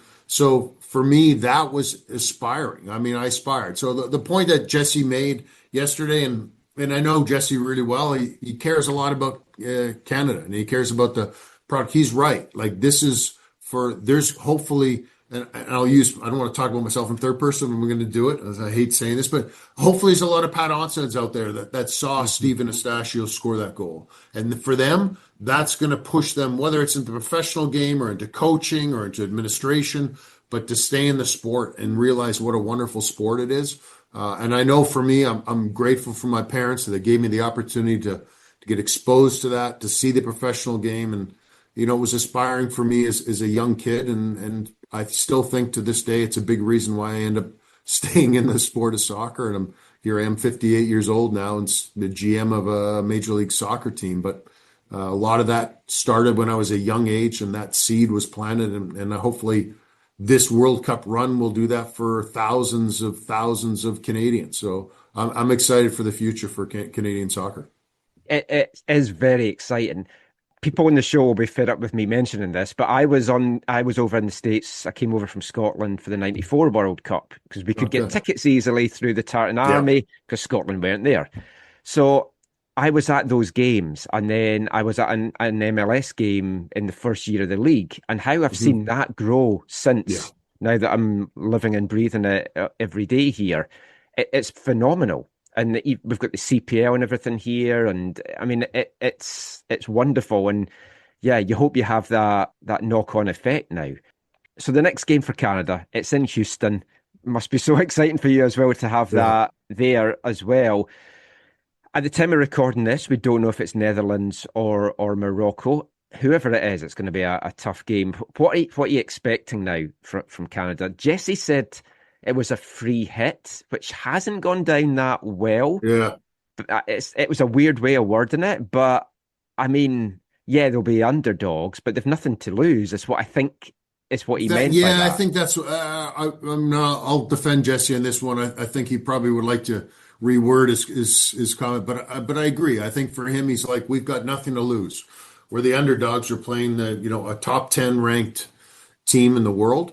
I goes, but in the end, I think this is a confident group, and I know Jesse's a confident individual as a coach that he's going to have this team ready. They know they're going to have to suffer. There's going to be times where they'll have to suffer and chase the ball, but they can do that. And the beauty of the way Canada is and the way of this group of players, there are so many guys that actually, I think, excel in a lower block transitional type of game of soccer. It kind of feeds into what they're doing. I think when you watch them in the Gold Cup, was it last summer? I believe it was. We played some games here. When they had to dictate the play, now granted, Jesse didn't have his top players like he has now, but when they had to dictate play, they kind of struggled a little bit. But when they could sit back and they start playing the Mexicos and the USs and they can transition and these guys can go, they have a lot of guys that really excel in that style of play. And again, I go back to my favorite, Richie Larea, but Alphonso Davies, Jonathan David. These guys can get out out and run and really cause problems for teams and make smart decisions and great runs behind the back. So it's interesting. It's an interesting matchup. You'll have to defend well. And, we talked about Max earlier. Max will have to have a good game for us, but, Cornelius will have to do well. Bombito will have to do well, but in the end, they're going to get some opportunities. And I think there's a chance they could surprise someone. So I think that's where Jesse was going. And I would agree with him. I mean, right now we've got nothing to lose. And I'm just really super proud of where this country has come, like since I started in 1987 and to where we are now, 40 years later. It's really impressive. And I give all the credit to this young group of players. And they've kind of inspired an old man like me, bitter old man like me, sitting down in the U.S. And it's been fun to watch them play, and I'm really happy for every one of them. Yeah, that's how I describe myself as well. So we were born the same year. It must be something about that year. Are you going to the game? Are you going to be able to get along? This shame on me. I didn't buy a ticket when we had some opportunities from tickets were available. I didn't buy a ticket. They'll sort you out, surely. We'll see. Listen. I'm home. I'll be watching it. That's for sure. Whether it's in the stadium or I don't mind watching it on the TV where I can have a few beers and just kind of relax a bit and watch it, yell at the TV and be a perfect coach and tell Jesse how he should be coaching this team. But I was really fun watching with Mark. So we might have to go to the same place and make sure we're doing the same thing just for good luck. See how it goes. Superstitious a little bit. Last thing, Vancouver boy, played with the 86ers, came with UBC. I've got to ask you about the situation in here with the Whitecaps. I mean, when you're looking at it from afar, can you believe there's a chance the club could leave the city? No, I can't, and I have no inside information. It would be heartbreaking when I talk about the stories, my memories of the Whitecaps and the old Empire Stadium, and when they came, the 86ers, when they came back to be the Whitecaps, and at Swangard when they played in the temporary Empire Stadium.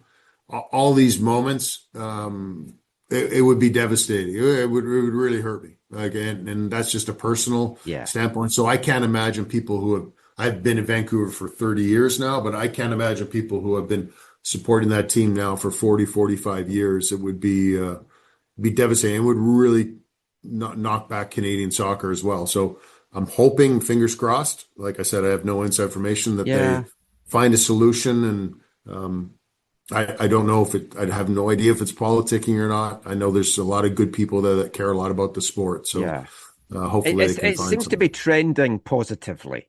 Good. That's great.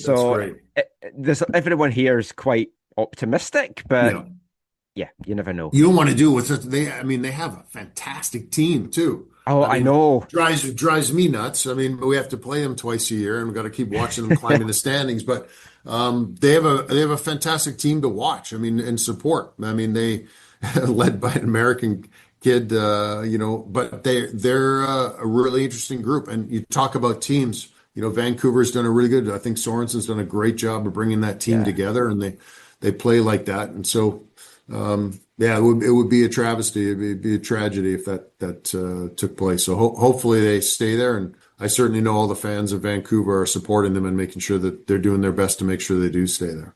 Thank you so much for your time today, Pat. It's been an absolute pleasure. And yeah, enjoy the game on Saturday. Yeah, thanks, Michael. You too. You too. Let them know Houston Dynamo. Oh, Houston Dynamo. Oh, Houston Dynamo. Oh, Houston Dynamo. Pat Onstad there. Thanks to Pat for being very generous with his time, and it must be really exciting for him having the Canadian national team now coming to his backyard. And I can't believe that no one sorted a ticket out for him. I'm hopefully that someone will get that done. But before we look ahead to the Morocco game, Zach, just one thing I want to ask you, which is what I touched on there with Pat. So many folk have said that the win over South Africa was the biggest result in Canadian men's soccer history. How, for you, how does this compare, or how, I know it's hard to compare it, but how does it feel, your thoughts on that, getting to the last 16 of the World Cup and winning the actual Gold Cup in 2000? Yeah, this is a difficult one, isn't it? The Gold Cup is huge because you actually obviously won a trophy. Yeah. You actually won a title, right? So on the men's side, like that will always be at or near the top until they win a bigger title or a different title, I guess, or win the Gold Cup again. The difference is this is the World Cup. You've never won games. You've never made it out of the group stage, obviously, because you never won. Yeah. There's hundreds of millions of people watching you around the world. Exactly. Like there was maybe thousands of people watching the Gold Cup game. Yeah. If that. And this is a completely different scale. So I know it's hard to. It's like apples and oranges in some ways. But yeah. I think in the growth of the game in Canada, it's the biggest thing. Oh yeah, ever.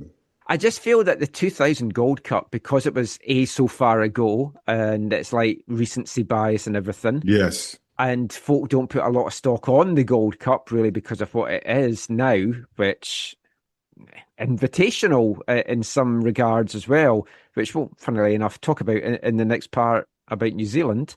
But I don't think it gets the respect it deserves. And it is hard to compare the two, but there's no getting away that win was massive. And if they can go and now beat Morocco, that feels even more massive. If they beat Morocco, I think you're talking, this is like it's next level. Like I think you're knocking out a top 10 country in the world for one thing, which is also crazy to think that Morocco's up there, and you'll be a top 8 team in the World Cup. Like that's and who knows what ranking wise what it does. True, which then helps you in other competitions down the road. Mm-hmm. Yeah, I mean, if Canada pulls the upset against Morocco, like that'll be just bonkers. Yeah. Let's chat about that then, just for the rest of this part. So Morocco saw off the Netherlands on Monday night on penalties. I mean, whoever got through that, going 120 minutes and a penalty shootout on one day less rest is nice to begin with. Yes. Although they're like right beside each other in the FIFA rankings, it does feel, and it's maybe my European bias coming through, that the Netherlands would have been a much tougher prospect. But this is a Moroccan side that I think we match up quite well against. I disagree, actually, Michael. I think Morocco is the harder team to play. Perception-wise, especially to the majority of people in our country, the Dutch would have been harder, right? Because of their history and because of people more knowing their players. I think Morocco is actually the harder team to actually beat. But I mean, I said for Scotland, I thought Morocco was going to be our hardest game. Turned out not to be that, but yeah, true. Yeah, for you, it was just the goals against Brazil that sunk you, right? Yeah, and not getting a penalty against Morocco. I mean, we should have taken something from that Morocco game, and although we didn't, in the second half, we took the game to Morocco, which does feel like you wonder if Jesse would watch a game like that and think, oh, that's how Scotland handled them. We know he flew to Mexico to take the game in person. And it's like he's played them before. What kind of threat are you expecting then from Morocco? How dangerous do you think they'll be to certain areas of the Canadian team? Well, when you have Hakimi, who is, I think, the best right back in the world, his pace, his passing ability, his finishing ability, his movement, he's their fullback who defends well and is lethal going forward. Mm. And he's going forward on which is honestly our weaker side. Yeah, Especially that's a defensively. definite concern. So I think that's something that they have to figure out. I don't see. I know I've heard lots of conversations around, will Canada alter how they play, right? Mm. Because you saw a little bit, and I haven't seen the game in totality because of my travels. Mm. But my understanding is after the Dutch took the lead, that they tried to go to like a back five, which is not a Dutch way of playing football, which a No. lot of Dutch people I know are not happy about. No, but like Morocco kind of took over the game, deserved of their equaliser and extra time. Like Morocco were by far the better team and looked the more likely to do anything, and they would have deserved to win it over the 120. Yeah.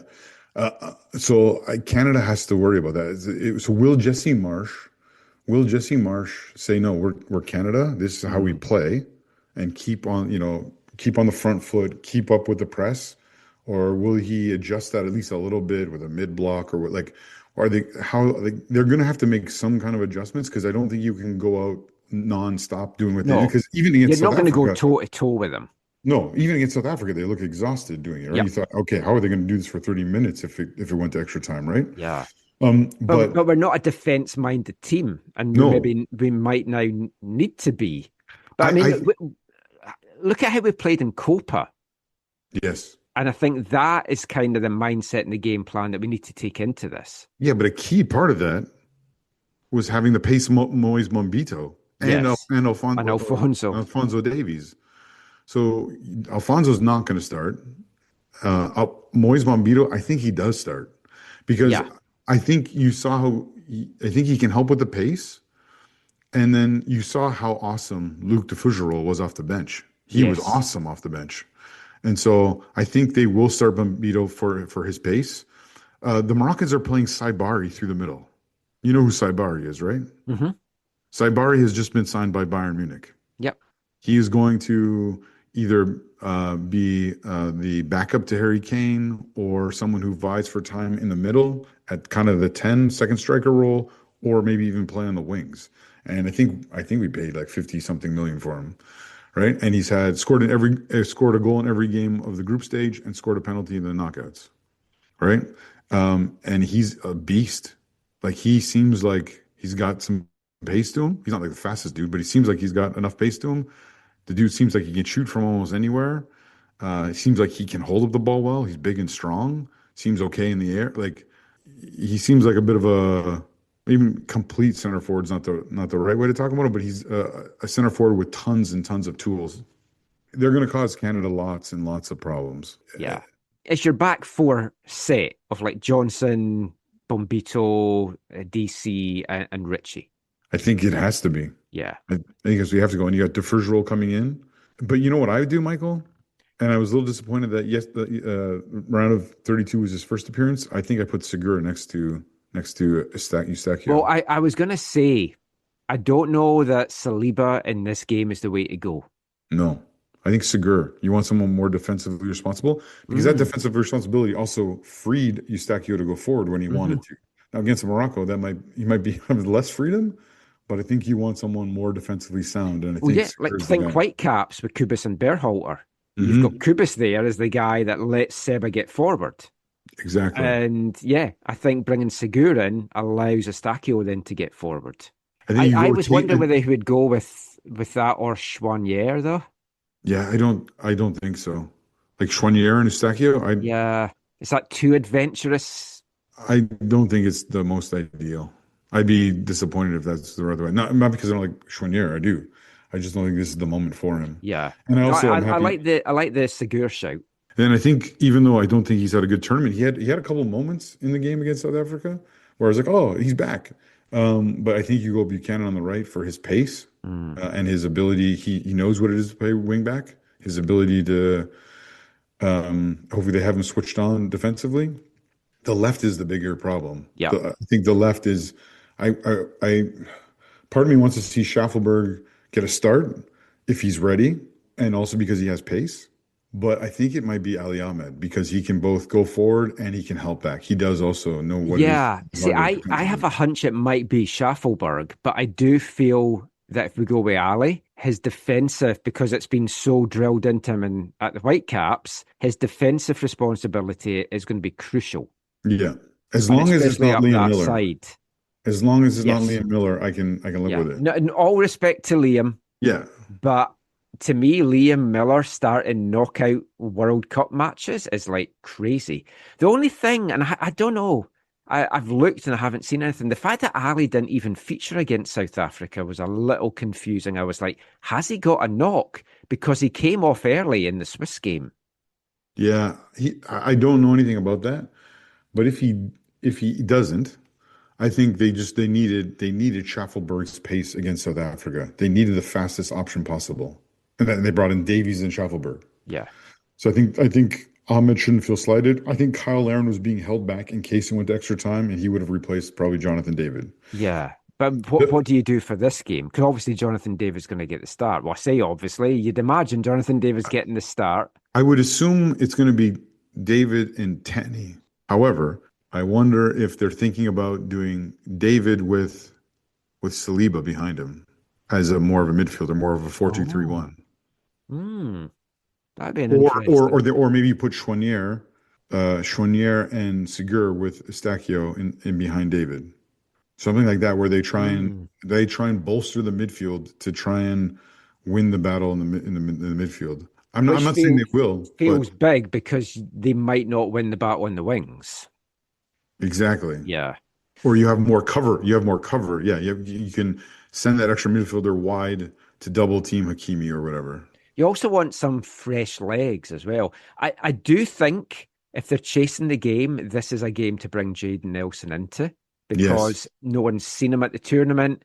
His pace will trouble the back line of Morocco, or at least give them something to think about. I just have a hunch Schaffelberg will get the start because I think he did so well when he came on, and he's fresh. And then for me, off the bench, you're going to see Promise. You're going to see Alfonso. Yes. I like your shot of Jayden.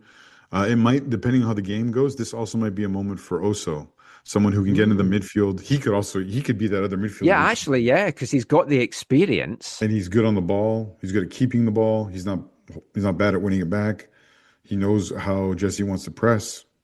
But yeah, if he doesn't start, I can see him coming into this game. And then the last one for me would probably be Ahmed replacing Schaffelberg, but depending on where Davies goes, I guess. Because that was the thing. As soon as they brought on Schaffelberg, and you think, well, Fonzie's coming on still, because we've been told he's definitely coming on this time. You were like, well, Ali's definitely not getting on in this game. And then that's what made me think, has he got a knock or something? Or maybe Jesse just feels he hasn't been at his best and there's just better options. But freshness will be a key. These players have given it their all. It's going to be draining training in Houston. I've seen the reports, and it's like, how are they going to best train in this horrible weather for a game that's then going to be in air conditioning? Yeah. Like some of these players will be used to playing in high temperatures and stuff as well, but yeah. I mean, what's your prediction for this one? Is it a kind of head and heart thing, or? Yeah, let's do that. Yeah. I mean, my heart thinks that they're going to get through maybe on penalties. Yeah. I could see that, or a 1-0 or a 2-1. Yeah, sneak a 1-0. I think realistically my head's saying... My head says 2-1 or 2-0 Morocco. Yeah. I think we'll score. I think 2-1, 3-1 Morocco. Because the danger is if it's 2-0, we score like we did against Switzerland and then throw everything at it, they'll catch us at the back. The pace that they've got. You should see this hit in the face. Oh, no call. Upamecano just hit Gorkish in the face. Accidentally. But got him right in the face. No call. Outside the box. Yeah, accidentally though. I mean, I don't know who the ref is. I haven't looked that far ahead. I hope we get a decent one because it's been a mixed bag. Oh, speaking of predictions, I also guess that it'll be Canada in black and Morocco in white. 'Cause Well, I it's think air conditioning at least, so they don't have to worry about wearing black in that heat. well, the thing is though, I think That's their they'll want lucky to work. kit. Yeah, they've won both Yeah. their games in it. They'll want it. I don't like the back of the kit. Like the front's grown on me a bit, but I don't like that it's just a plain black at the back and the They do red. they do that so you can see the number though, right? Yeah, I know. The red Yeah. accent, though, I don't like Oh, on the it. line? Yeah. I don't like the line on any of the kits from these. Yeah. Yeah. Some decent kits, some not decent kits. But yeah, let us know your thoughts, everyone. Zach, thank you for joining us. I will let you get back to work now. You've got a busy couple of days coming up with a couple more games. I'll be at BC Place as well on Thursday night for Switzerland, Algeria. And let's see what the round of 16 brings. But we'll be back talking more World Cup in the next part, and we're going to turn our attention to New Zealand with a selection of interviews that I took and gathered after their defeat to Belgium that saw them finish up in the tournament. We'll be back with that after the second song this episode from the C86 era. Hi, I'm Alphonso Davies, and you're listening to the AFTN Soccer Show.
Welcome back to the AFTN Soccer Show on CITR Radio 101.9 FM. And kicking off this part, it's the second of three songs this episode from the C86 era. And we've gone back to another Scottish band, this time from Edinburgh. And it's another band that we featured on the show before. I think it was their debut album, A Cabinet of Curiosities, that we featured as an album of the month in many episodes ago. But that was their debut single, released in October 1986, Splashing Along. And the band Jesse Garn and the Desperados were around from 1985 to 1990, released 2 albums in their time, 8 singles as well, and the aforementioned A Cabinet of Curiosities, an absolutely fantastic album. Check that out if you can find it in the usual places. So we're going to get back to the football chat now, back talking World Cup. In this part of the show, I'm going to focus again on one of the teams that called Vancouver home for 2 matches. That is New Zealand, who sadly crashed out at the group stage. They drew against Iran in the first group game. That was a game that they really should have won. And even if they had, I don't think it was going to be enough to get them through to the knockout round the way that the other results went. And then they led against Egypt at BC Place in their second game, 45 minutes away from history of not only winning their first ever World Cup match, but also qualifying for the knockout round for the first time. It wasn't to be for the All Whites, and then they were dismantled by Belgium in that last game on Sunday. It was just really hard for them to keep pace with a relentless Belgian attack. 5-1 defeat for them in the end. So I want to bring you some post-game audio from that match, just about the All Whites' performance as a team, but also looking ahead to what it means for them now. With the new format, New Zealand should be there now at every single World Cup. This was just the third World Cup that they had been to. They were in Spain in 1982, South Africa in 2010, and then after a 16-year wait here in North America in 2026. But they now kind of face the quandary that Australia had many years ago, which was they're not really being tested enough in Oceania. They're going to have automatic qualification, which is great. But then when you get to the grandest stage of all, if you haven't had those tests to maybe prepare and get you to go toe-to-toe with some of these big teams, it kind of shows then when the matches get played. So they need to find a way around that. And one way to do that, which we'll talk about a little bit in this part, is maybe playing in other worldwide competitions, especially tournaments like, say, the Gold Cup, where there are invitational teams invited into that. But before we get into the weeds with some of that stuff, I want to bring you some post-game audio from that Belgium game from New Zealand head coach Darren Baisley. The 53-year-old Englishman has been in charge of the All Whites since 2023. He wants to stay on as well after this campaign.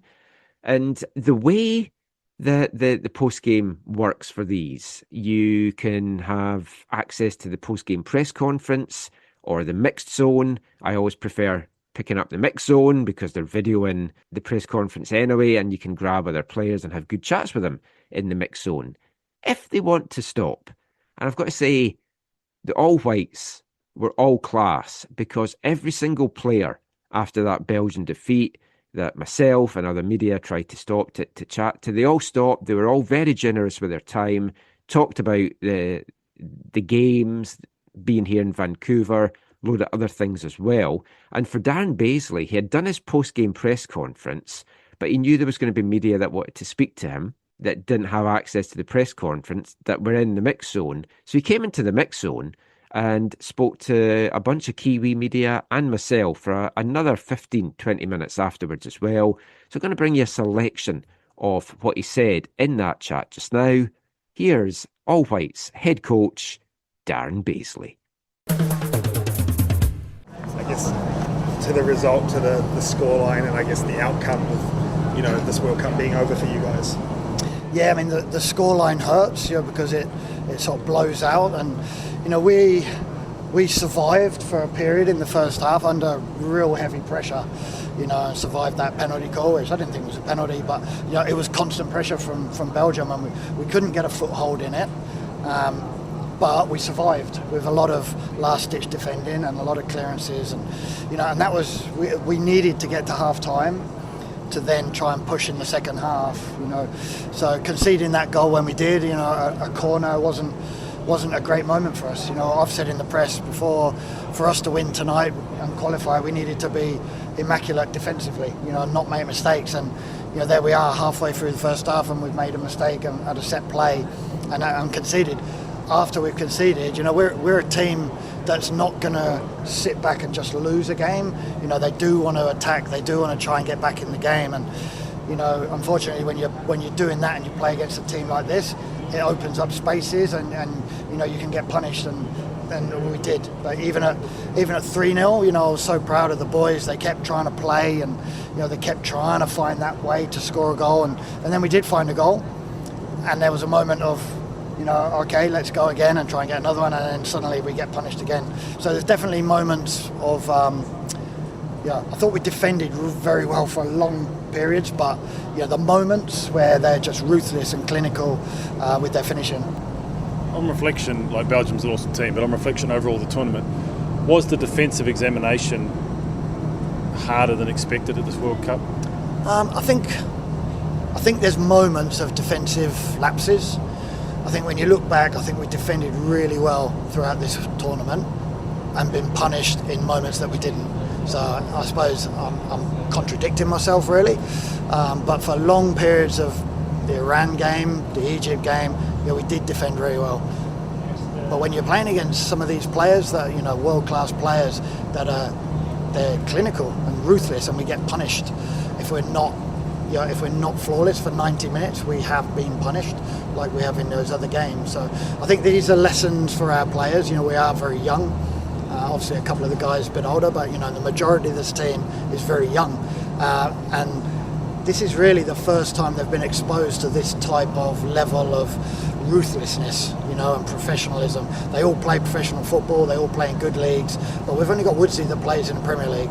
You come up against a Belgium team full of Premier League, Serie A, La Liga, they've all played in the highest levels of football for a long time and been to World Cups and been to Euros and all those things, and we have our Oceania qualifiers, which is cool, and then we play a lot of friendlies, and you can't replicate, we play friendlies and we're making 6 subs and giving everyone a go, and you can't replicate what the boys have learned here. So I think it's going to be massive for the majority of this squad for the next time.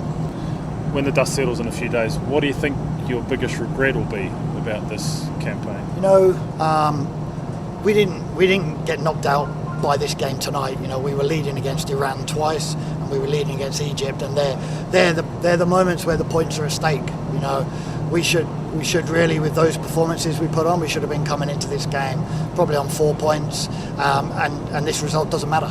Eli said, the team probably needed to be bolder when you were ahead of Iran and Egypt. Is that how you sort of see it as head coach? I think the second half against Egypt, we didn't come out with the same mentality as we did the first half. We are a team that is better when we try and keep the ball, when we have possession. We're very capable of sitting in a defensive block, mid press, or even defending deep. But we're a way better team when we keep the ball. We've got those type of players that can keep the ball. And the second half against Egypt, we didn't. We went a bit passive in possession, dropped off a little bit deeper, and then we couldn't get out. And the pressure built and built, and the momentum swing. I think everybody saw it. The momentum swing after half time, meant that we conceded, those 2 goals before. Probably, we had plans in that game to try and kill the game, but again, when we concede, it changes the mentality, and we then try and go back and score another goal to win a game, because that's what these guys came to do. They wanted to come and win a game at the World Cup. So they're not really a team that's going to sit and take a draw, but if we'd have drawn against Egypt, maybe this potentially is a different game where we don't open the game up, and concede those opportunities today. Looking ahead the level that your opponents are playing at versus your boys, I guess what the boys do at the club level, you can't control that, they've got to do that themselves. But as a program, what can you do to maybe replicate or best try to approximate these giant stages so that when the boys do get to the World Cup, they're ready to face Africa's best, Asia's best, Europe's best? Yeah, I think, I suppose we are giving them a platform to go and play against these top teams. When you look back at the last year, we have faced top 20 teams. Ultimately, the players, we need more players playing with Chris Wood in the Premier League than we currently have, or playing in those top leagues. I'm sure some players have come out of this tournament really well. Eli, Stamanic, Sermon, they're going to get moves to top leagues, and that'll help make us a better team, because they'll be regularly playing against better opposition, which means that will float down into our team.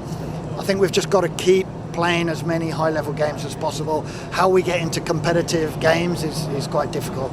The Gold Cup here seems like the perfect competition for you. We've invited Qatar over, teams like that. Is that something you'd like to see New Zealand in? Definitely, yeah. We're definitely pushing to be involved in some of these tournaments that are, where countries are inviting guest teams in. I think we're starting to get noticed by a lot of countries. They like the way we try and play football. They know we're competitive. Our rankings are wrong. It's hard to do much about that, the way the ranking points work. So I think in the future, definitely the opportunity to play in some of these world competitive tournaments for us will be great. Is ASEAN another option there, or is that Sorry? not? Is ASEAN another option there, or is that not at a level? I mean, it's another option. We do play different levels and different windows, and that's a competitive competition. Maybe not replicating the World Cup in regards to level of ranking teams, but definitely a competitive tournament. So aside from players moving on to bigger clubs, what needs to happen to the game in New Zealand? Would you like to see a third A-League team come in, or more investment in grassroots level? I think football's in a great space in New Zealand. There's so much good development going on. The A-League and now the Oceania League, has created pathways for players.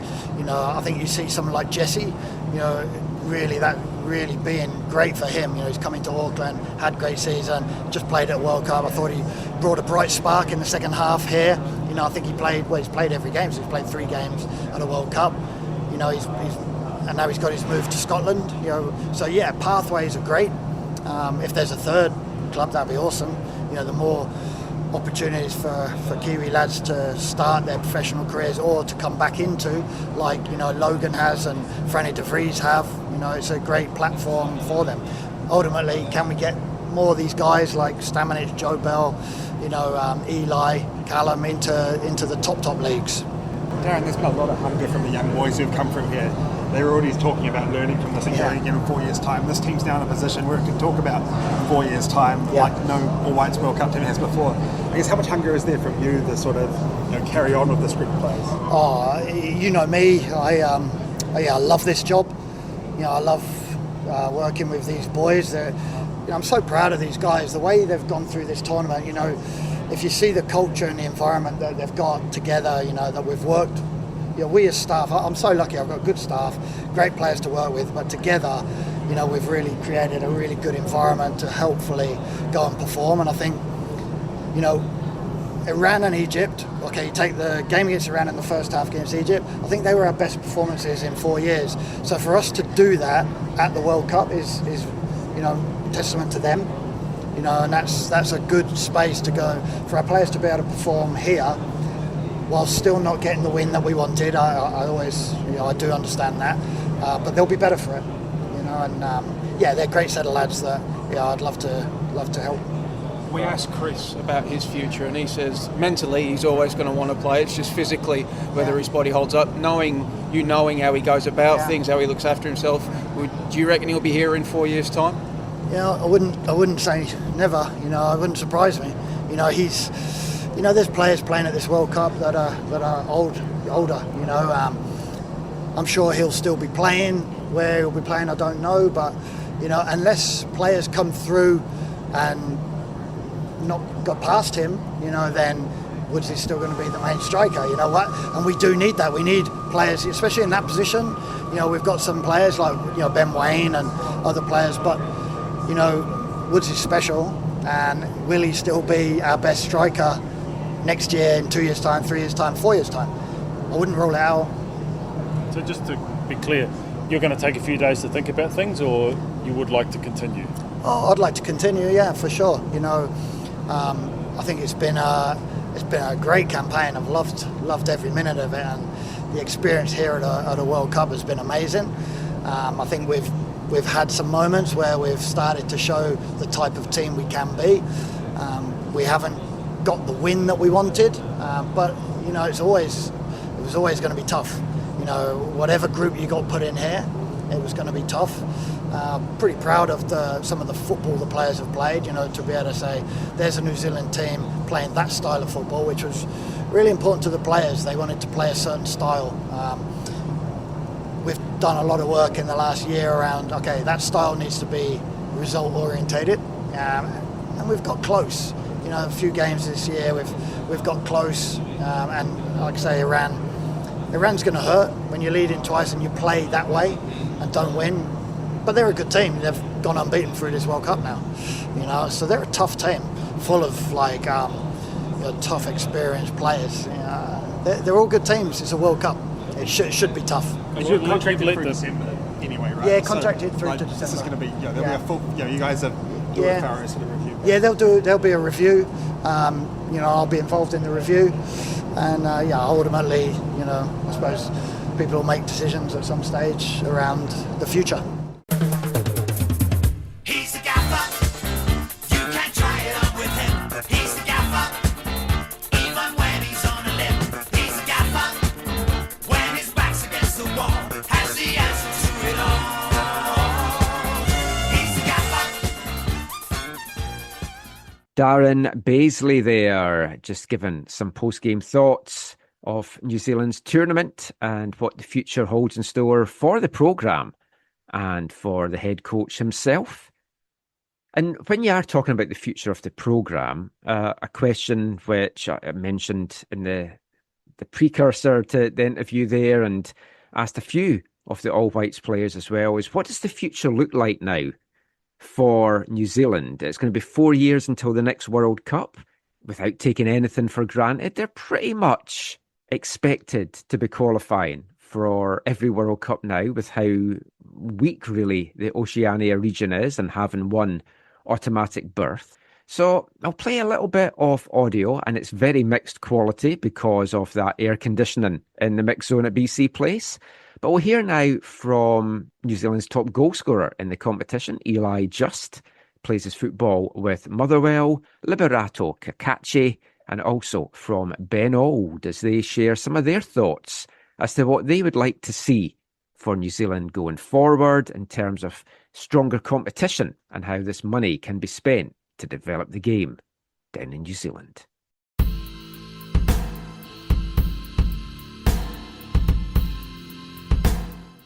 Eli, this was New Zealand's first World Cup for 16 years. Hopefully, with the new system, New Zealand's going to be back regularly. To get you more competition at a higher level as well, what do you think the programme needs to do now to get more tests?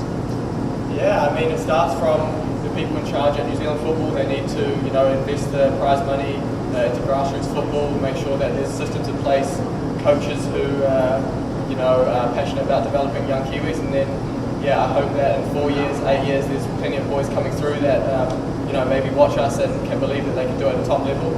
I think that people who are making decisions, there's a lot of pressure on them now because with the amount of prize money, there's no excuses for the grassroots and everything in general to improve in New Zealand.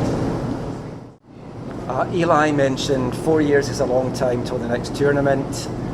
Obviously, you don't want to take anything for granted with Oceania qualification. What would you like to see the Federation do now to get you maybe a higher level of competition? Would you like to maybe come to a tournament like the Gold Cup that we have here in North America? Yeah, we're open to any opportunity. Regardless of the results, I think we showed a lot of quality against big teams. We had glimpses in this game where we were playing really good football. You could say the first two games were really tight. I think we showed as a nation, and we represented the Oceania really well, and I think we'll be happy to do whatever to improve and be better. Would you like to see the Federation put you in competitions like the Gold Cup, say here in North America, or just something where you're playing different kinds of teams and just getting tested a little bit more?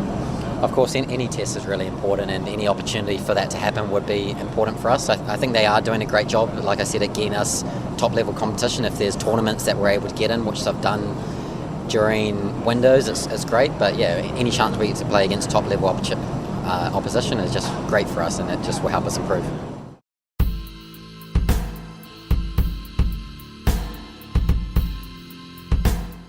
Eli Just, Liberato Cacace, and Ben Auld there, just chatting about what they'd like to see for New Zealand now going forward ahead of being back on the world stage in 4 years' time.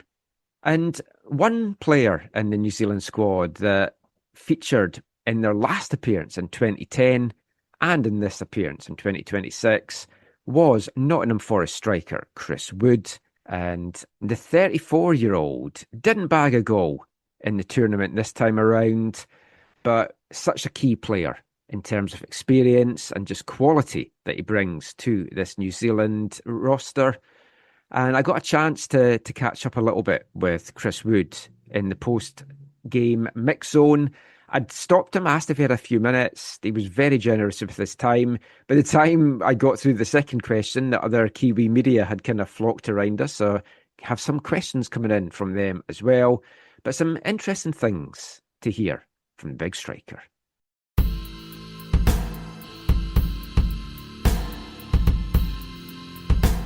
Just want to ask you about the whole campaign and how you feel. It's been a long time since New Zealand were here. What's your overall thoughts on your performances in the tournament? I think it's a lot of pride. Boys done extremely well, especially the first two games. To take it to these nations, to be winning in both first two games. I think we've got to take a lot of pride in that. Came up short today, but we knew it was going to be a tough order. We had to open it up in the second half because we knew we had to win, like they had to win. And we can get punished like that when we open up a bit more. And unfortunately, we decided to go for the 2 goals to win the game, and it didn't happen for us. You've been at a World Cup before. Did it feel different this time? Have you seen progression with the national team? The progression is definitely there from the 2 World Cup teams. It's a long time in between, so I'd like to expect that would happen. When we were 2010, I was a very young lad, just enjoyed being there. Now it's about performing and being a part of a team that could make history. We were hearing before about how you and the boys maybe had some chats about from the first 2 games. You're willing to back yourselves to dominate these teams when you've got their foot in their throats. I guess, how do the boys learn that so that in 4 years' time they're able to go on with these leads and good performances that you started games with? Look, yeah, you have to take confidence in what you've done, but then you have to put it into a full stretches of 90 minutes. That's the tough thing. That's the thing that people have to learn to capitalise when you're on top. To go from 1 to 2-0 really kills off teams. We weren't able to do that on both occasions in both games in the first 2. So yeah, that's what we've got to learn to do better. Chris, Darren was talking about the level of competition that you get to face in Asia, and that maybe you need sort of harder games to prepare the younger players for this. How do you go about doing that? Is it just getting lads to play in better leagues for better clubs, or are there different competition formats we should be looking at? You always want to play the best teams. That's how you progress, and that's how you get better. I think we showed that up against Egypt and Iran. We raised our level to that. Couldn't raise our level to Belgium tonight. Unfortunately, they're a top side. If we can get players into bigger leagues around the world, that will also help. But it's a very tough thing to do. People need to go out there, perform for club and country for a long period of time to get those moves. Some of the boys have, and hopefully we'll see them on bigger stages. Is there something could be done in the A-League back home to sort of improve the competition there? Because we've seen, like, China took in a load of players from the Premier League and that kind of thing. But how is the league back home when you look at the standard of player that's coming from it? Okay, I think it's hard for me to comment on. I haven't been around it, or I haven't been involved in it. It's different if you ask one of the boys that are playing in it. I think they probably have a better idea of it, but for me over in England, I'm a bit isolated from it all. When you waited 16 years to get back to this stage, how do you feel about what the team was able to do with the opportunities it had in front of it? Look, yeah, I think they've done extremely well. We showed that we can compete on this world stage, but now it's about becoming to a new level and a better level and executing it for a full 90 minutes to win games at the highest level, and that's the big thing we'll have to learn.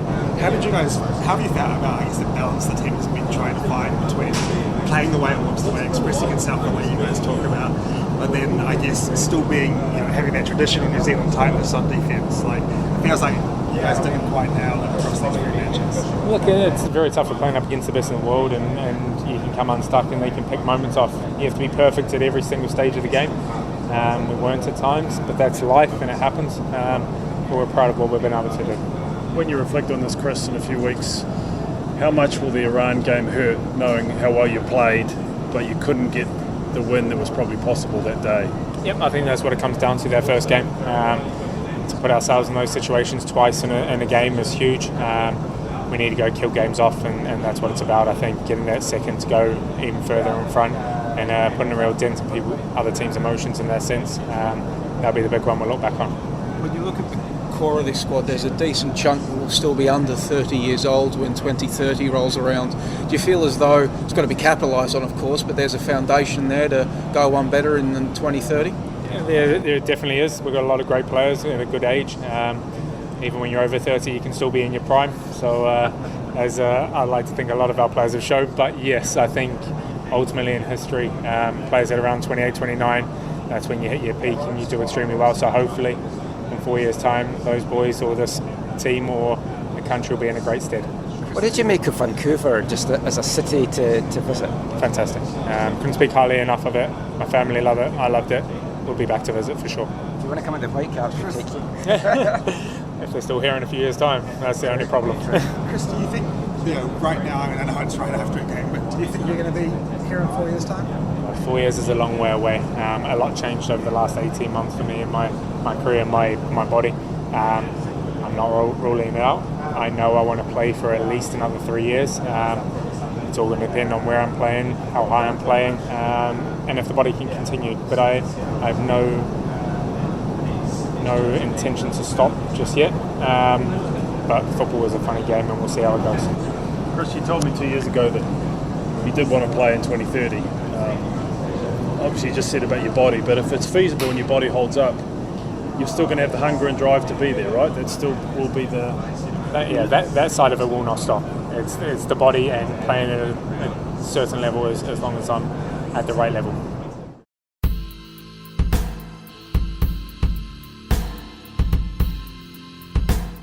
New Zealand striker Chris Wood there, and he hopes that he might have another World Cup in him. He'd be 38 by that time. Look at Messi and Ronaldo. They can do it at that age. There's no reason why Chris Wood can't as well. And as I threw in at the end there, maybe if he likes Vancouver so much as he was waxing lyrical about how much he's enjoyed his time here, maybe he wants to come to MLS, play for the Whitecaps. Would very much welcome him here. I feel we do need a big front man to kind of complement Brian White and the style of play. But whilst Chris Wood is maybe winding down his career internationally and at club level as well, there's a number of Kiwis that have certainly caught the eye this tournament. At the end of Canada's run, Zach and me will kind of delve into which Canadian players we feel have kind of done best to kind of improve their worth and maybe get a move going forward to bigger clubs, bigger leagues, whatever. But when it comes to New Zealand, there's certainly a few guys that have caught the eye. Marko Stamenic, the midfielder that plays with Swansea City, is a guy that I'm speaking to a lot of the Kiwi media feel definitely has the ability to go and play at an even higher level than the English Championship. Over here in MLS as well, Portland Timbers centre-back Finn Sermon has also been turning heads, and he was excellent, I felt, in New Zealand's 3 matches in the tournament. And we spoke to Finn before the tournament a couple of episodes ago. It was a great chat just about his footballing journey to this stage. And you have to wonder what is going to be next for the big centre-back. I got a very quick chat with him at the end of the game against Belgium. Here's what he had to tell us.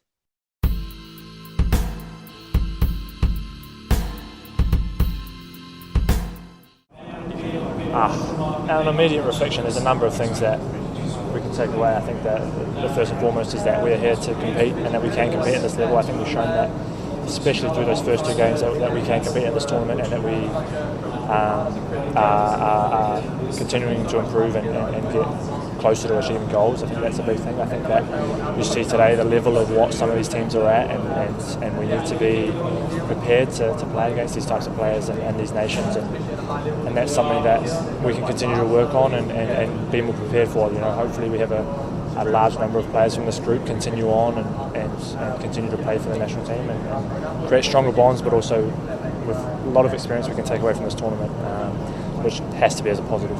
Can you tell us about the belief in the team and I guess how you're feeling about getting knocked out in this way?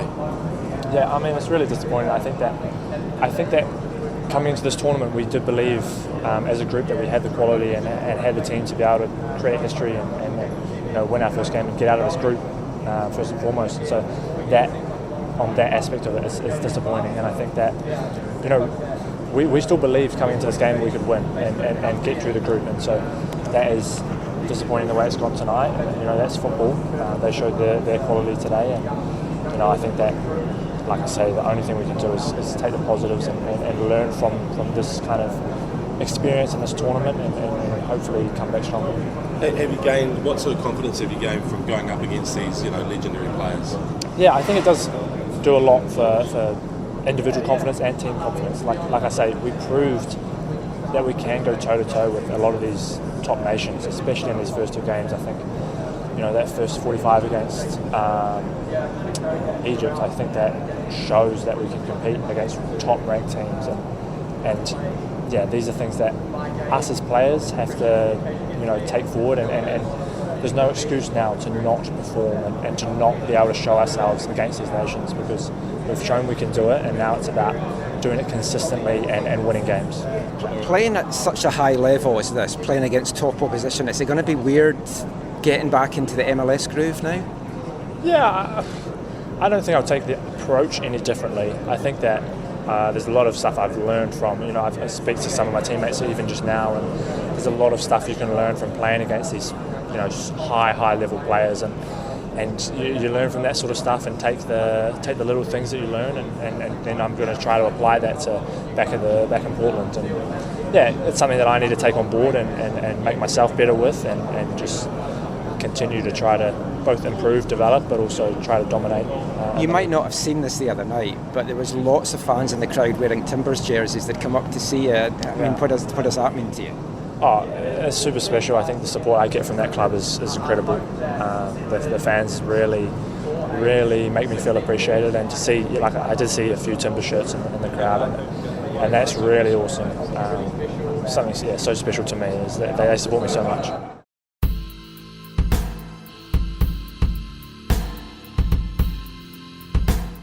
Portland Timbers centre-back Finn Surman definitely did his stock a world of good at the tournament. And you do expect a lot of players from New Zealand to maybe make the moves to the bigger teams, the bigger leagues in the years to come. And it does kind of feel that they are in a situation right now that Canada was in a few years ago, where the quality is there, the talent is there, and they just maybe need to be playing at better leagues to just improve even further and then be more competitive on the world stage. Also getting that competition, as we talked about a few segments back as well. And the Gold Cup does feel like a tournament that is made for them to come and play as one of the invitational teams. But Finn Surman, I'll be stunned if this summer or at the end of the MLS season he doesn't earn a move to a bigger league and a bigger team. One player that is definitely moving on, though, to pastures new after the tournament is New Zealand forward Jesse Randall.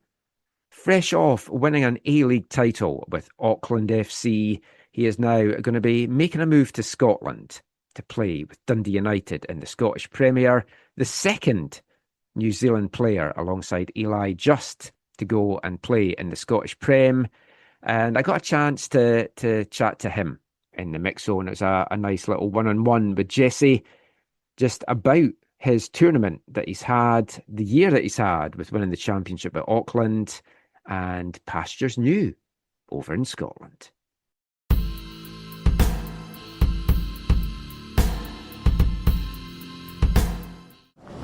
First of all, obviously a disappointing result tonight. It's your first World Cup. What have you made of the whole experience? Yeah, it's been an amazing experience. Obviously not what we wanted out of this tournament. We wanted to get a win and get out of the group stage, but to be playing on the biggest stage of the world and with the best players is cool.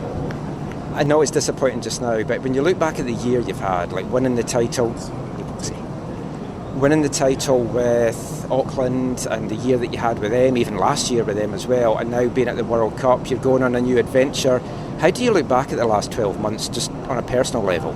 Yeah, it's been a big year of growth for me, I think. A lot of game time, and I feel like I've contributed well to Auckland, and then to come here and play good minutes at a World Cup has been amazing. I think I'll reflect on it a bit more over the next little while, over the next few days. It's pretty hard to take it all in now, especially after tonight, but We get the A-League here, and it's free on YouTube, so I watch all the Auckland games, and I've followed you for the last 2 years. What's it been like playing in that atmosphere? It just seems absolutely electric, and there's a lot of similarities, it feels. Auckland and Vancouver, A-League and MLS. Yeah, it's amazing. The atmosphere here tonight, and at the World Cup has been a different level in front of so many fans. and yeah, it's been so cool to have such a good crowd back home too, in the A-League, especially Auckland, the new club. It's been very well supported. I haven't been to any MLS games, so I'm not sure about it here, but yeah, it's been the support here in America and in Vancouver has been cool. Yeah, really good. And you're about to start now with a new club, Dundee United, in the Scottish Premier. How much are you looking forward to that? How did that all come about for you? Yeah, they just got in contact, and I was fortunate enough they wanted to sign me. It's an amazing club with a lot of history, and I'm just super excited to get started over there. And has Eli given you any tips about what it's like living over there? Yeah, for sure he has. I've been speaking to him a bit about Scotland and what to expect. And yeah, obviously he's an unbelievable player and a great person to get tips off. Good luck, man. Thanks.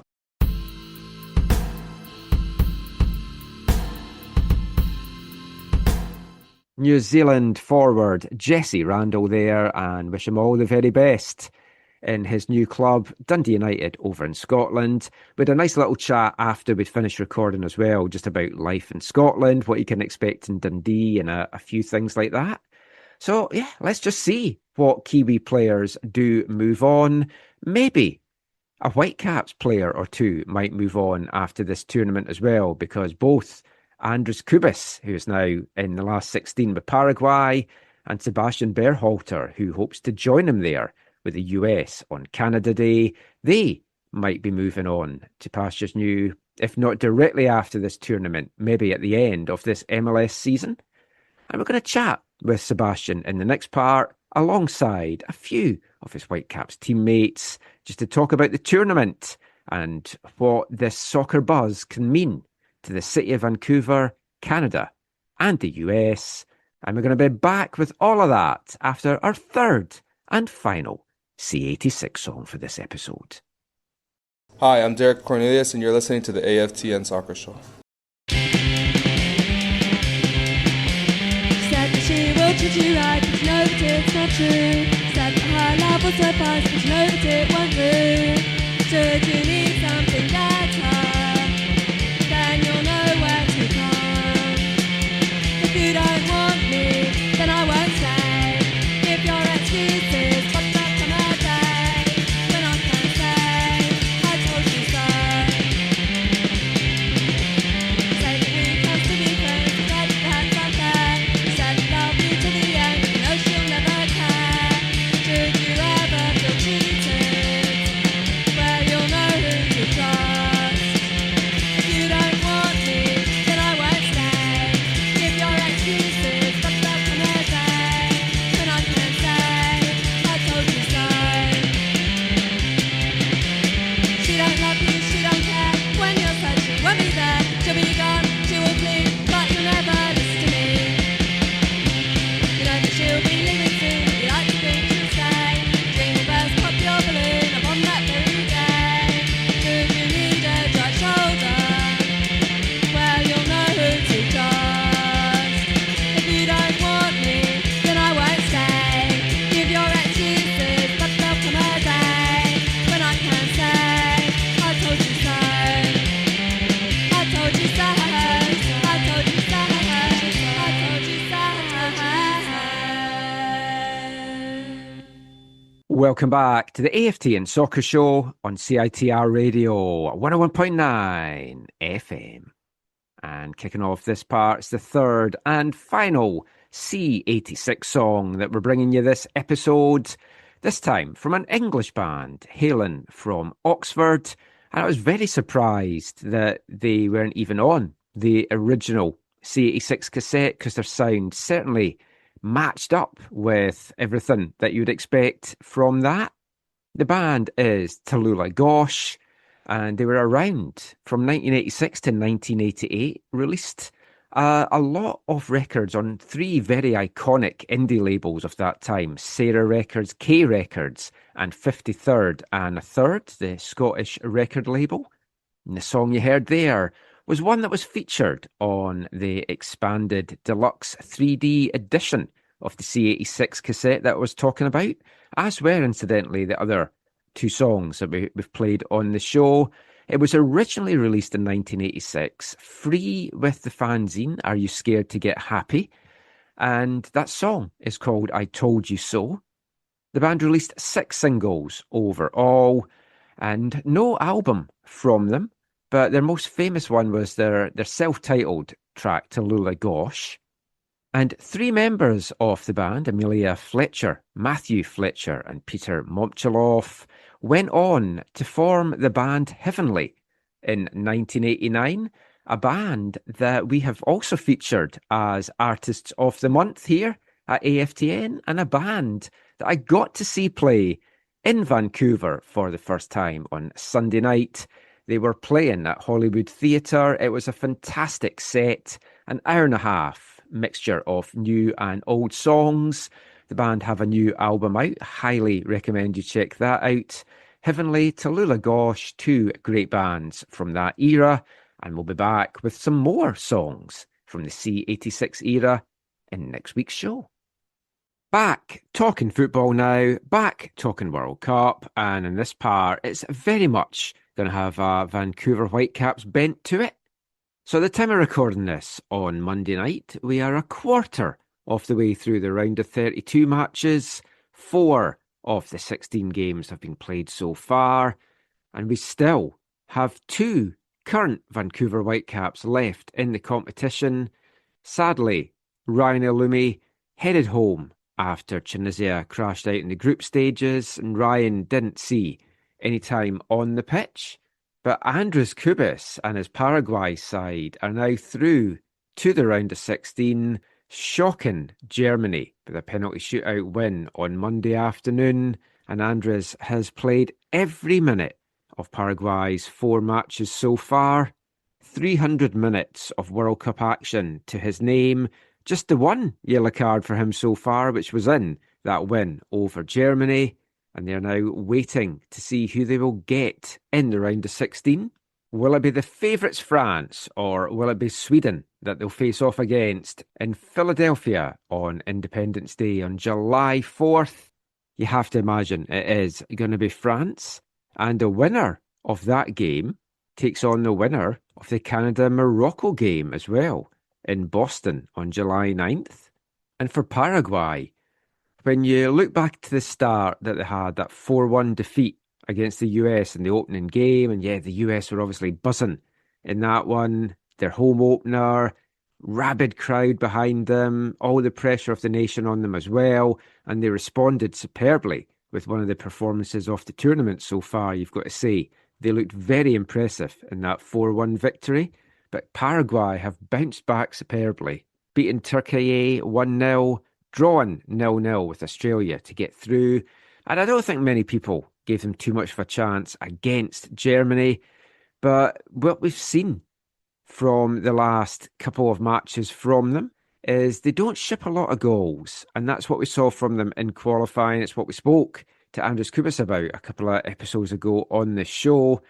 And yeah, France won't fancy facing them. They don't play the sexiest football maybe to watch either, but they can grind out results, and they certainly did that against Germany.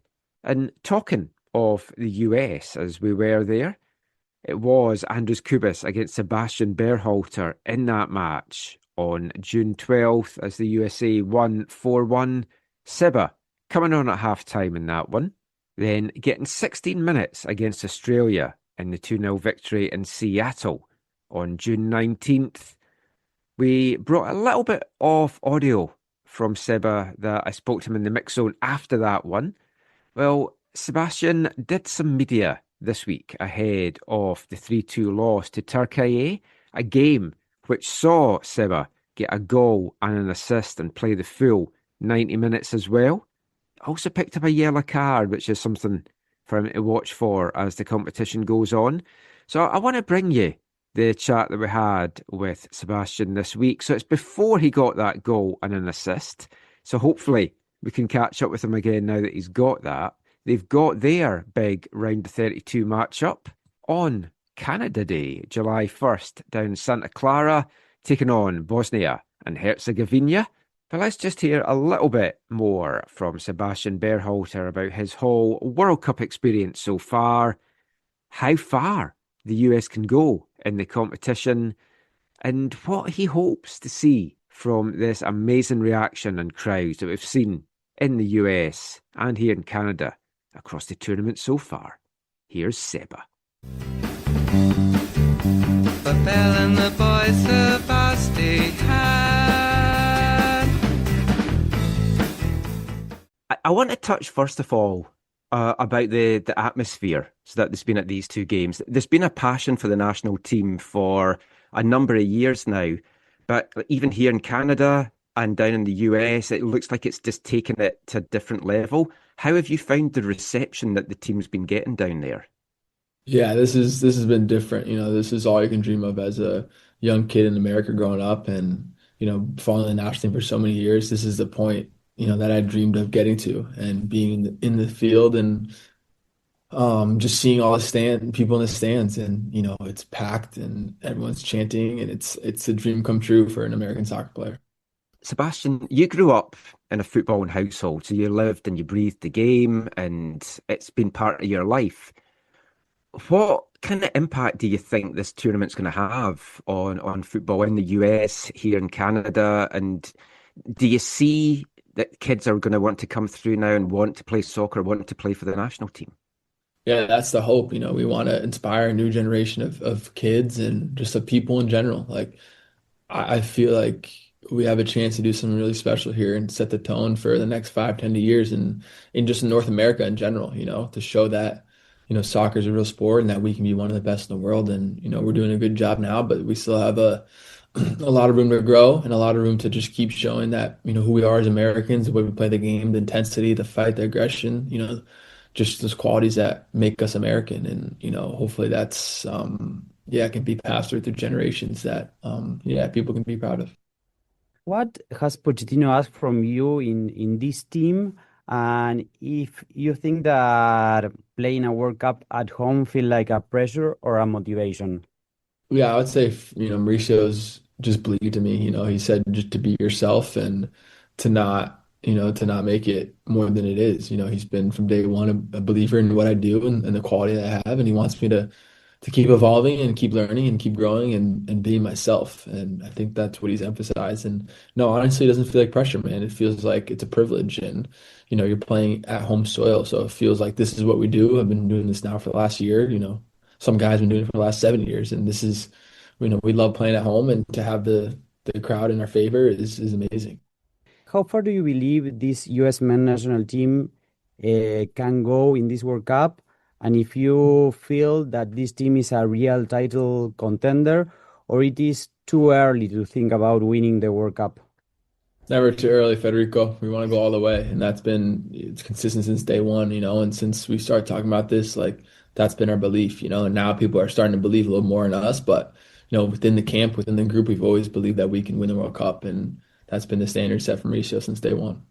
You talked about the atmosphere down there with the American fans. What have you seen from the international fans and how they have reacted and been at the stadium and given their energy? What has that been like down there?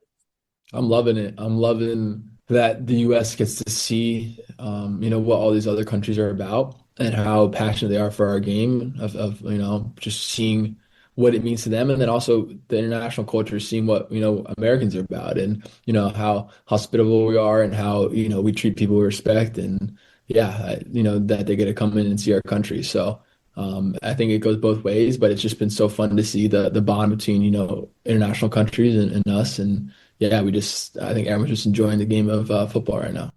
One more question, if I may. Your contract is up at the end of this season, if I'm correct. And how important is this tournament to also increase kind of your platform as a player, maybe making yourself attractive to one of these top teams that you've just mentioned that these Turkish players are playing? And so just maybe to sum the question up a little bit better, is this a really good place for you to just show your talent? Yeah, it definitely is. And it's also a chance, for me to represent Vancouver, represent them in a positive way, represent the MLS in a positive way, to show that, guys in MLS can step up and are ready, ready for the challenge at, playing against some of the best players in the world. And it's a good platform, but I'm just, for me, it's more about what we're doing here and winning games and just trying to go as far as we can. And I think about the other stuff after. The Bell and the boys, Sebastian. Sebastian Berhalter there, just talking about his World Cup experience so far and hopes for the future, both in the competition and for the growth of the game beyond. And that was a topic on my mind a lot this past week. You look at the crowds that we've seen here in Vancouver, BC Place. I mean, no doubting at all. You can't not have looked at that and seen Vancouver as a soccer city should hopefully be what pushes keeping the Whitecaps in Vancouver over the line. I'm a lot more confident about that than I have maybe been in recent weeks. There's no way that you're going to see the team leave when they can draw crowds like that to BC Place for games like this. I know the World Cup is different, but you look at the crowds that the Whitecaps have had, and as Pat Onstad talked about in the second part, it would be criminal to let the Whitecaps leave town. People have come here and just raved about how good the stadium and the facility and the city is. You know, I've seen the quotes that were doing the rounds from Kevin De Bruyne, who mentioned that BC Place felt like the first proper football stadium that Belgium had played in, having had a couple of games down in the US and big, vast, expansive NFL stadiums. He talked up the city. He talked up the stadium. We heard from Chris Wood and others in the last part from New Zealand. They've all loved it here. And that is why so many of the Whitecaps players have signed contract extensions. And obviously Sebastian Berhalter is one of those players that we'd love to see sign a contract extension to keep him here in Vancouver. Whatever it takes to keep him here, I think the club should give him that money. Of course, he might want to go and explore options overseas. And when you put in a goal and an assist performance in any international match, never mind one at the World Cup, you're going to start to be getting eyeballs on you. So Seba's future is certainly going to be an interesting talking point after the tournament. But two of his American teammates here in Vancouver, Brian White and Tristan Blackmon, both signed contract extensions recently that will keep them in Vancouver for a number of years yet. So I headed out to Whitecaps training last week for the first time since they've come back after the MLS break. The team right now preparing for the big game that is coming up against Cavalry, the two-legged affair, the first of them at Swangard on July 8th. And that is a game where, depending how the World Cup goes and what break and rest the players need as well, we could be going into that match without Andres Kubis and Sebastian Berhalter. Both of them could still be very much in the competition. So it's certainly going to be a tough game ahead. But I'm going to bring you a couple of chats I had from Whitecaps training with Brian White and Tristan Blackmon just about the World Cup and what they've made of everything so far in the US, here in Vancouver, the crowds. We'll kick things off by hearing from Brian White.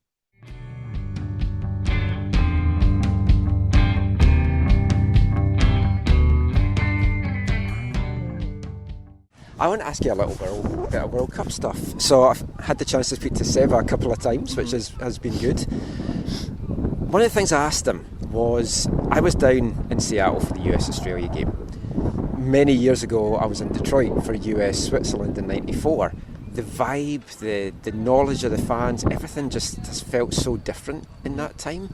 How have you seen like the US love for the game and the knowledge and the passion for it grow these last few years? I think you could definitely see it. I think one, the academy system growing so well.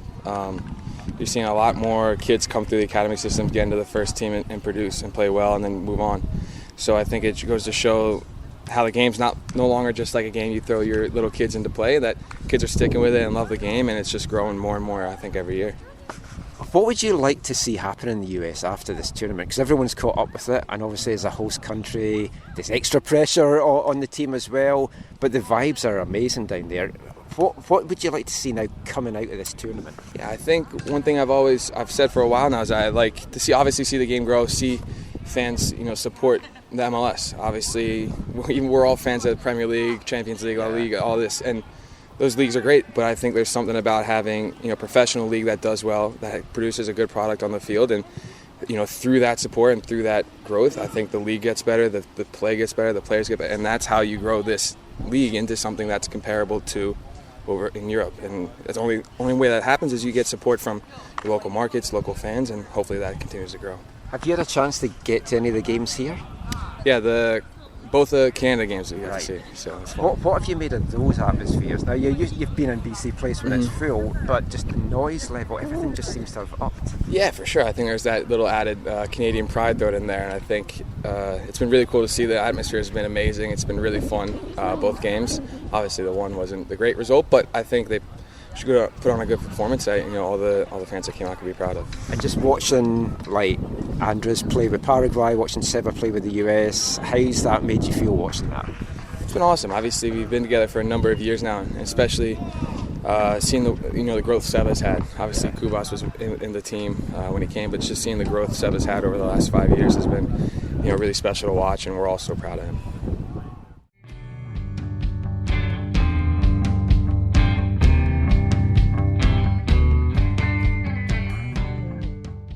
Brian White there, just chatting to me about the World Cup so far and the way that America has really embraced it. And I think going into this tournament, especially from UK media, which obviously I still read a lot of and listen to a lot of and watch various shows, we touched on this on an earlier show. It was all doom and gloom about how this tournament was going to be. It was going to be a disaster. The heat was going to be terrible. There was going to be all these stoppages for thunderstorms. The ticket pricing meant that there was going to be so many empty seats. They'd be just selling the tickets and trying to give them away. We've not seen any of that. There was also all the immigration worries about ICE and raids and everything like that. And as far as I can tell, we haven't seen anything of that either.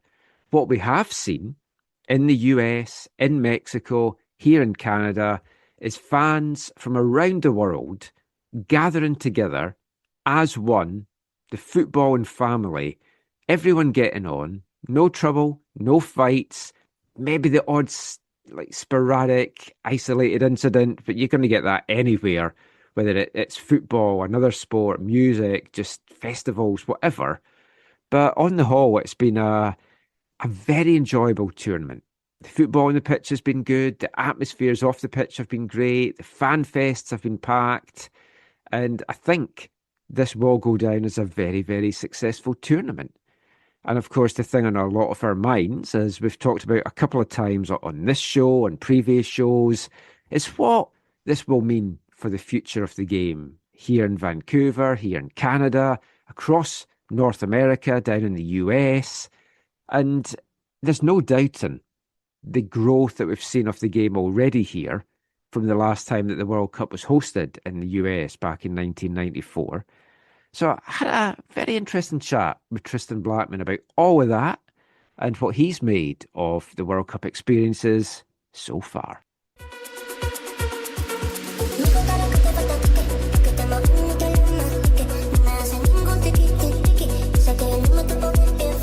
Ask you a little bit World Cup stuff. Beautiful. I just want to ask you about how the game has taken hold in the US.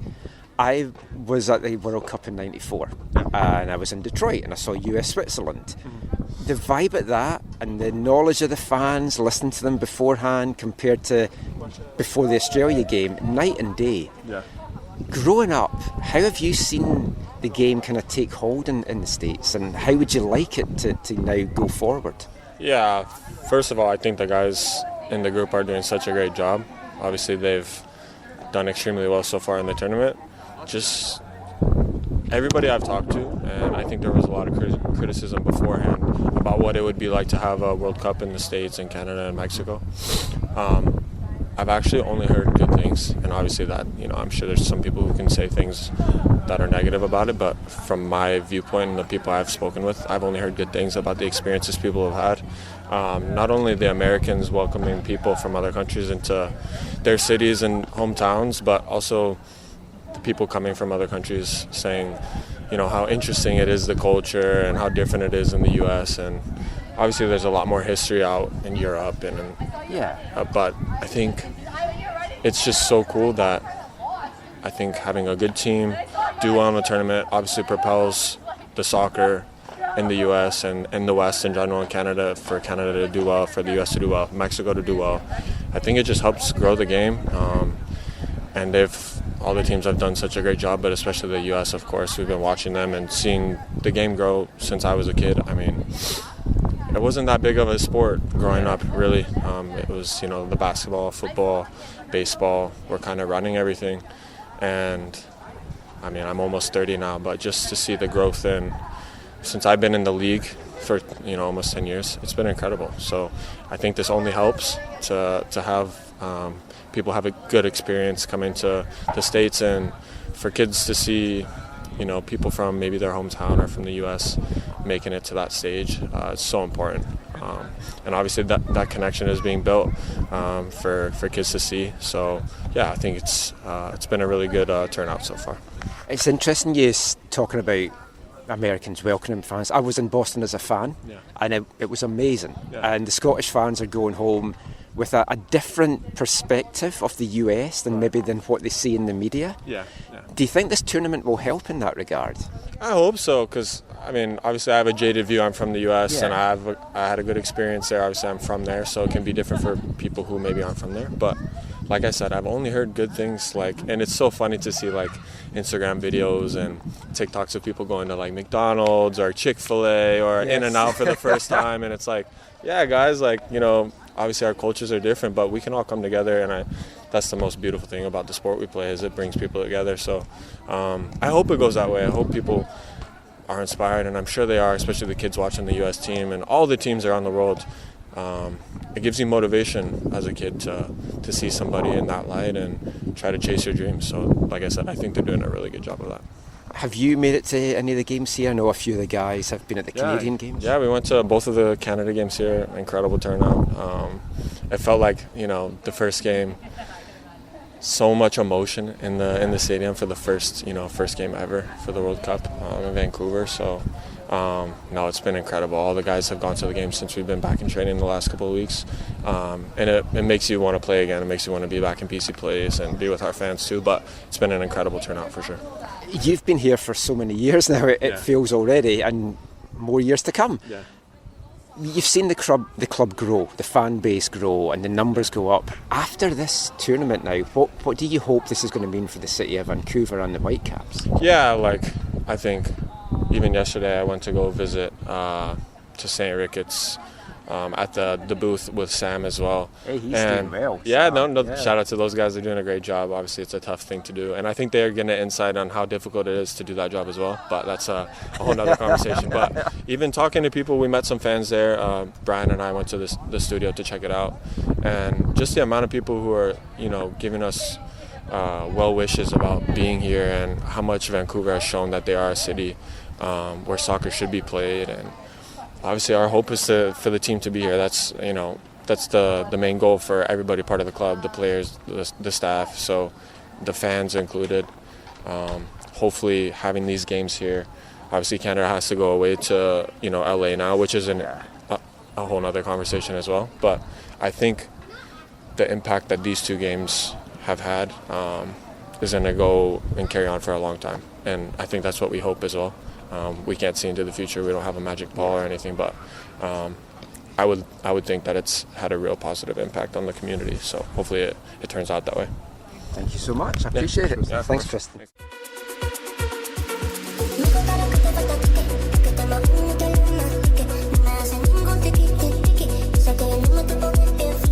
Tristan Blackmon there. And I think when you listen to Brian and Tristan and Seba talking about their country, they love their country, as they should.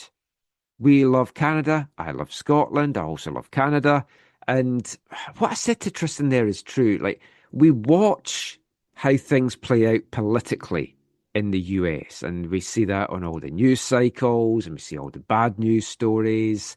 And I know a number of people that listen to this podcast, a number of Whitecaps fans, won't go down to the US until there's an administration change. That's certainly within their right. I fully respect that, fully understand that perspective.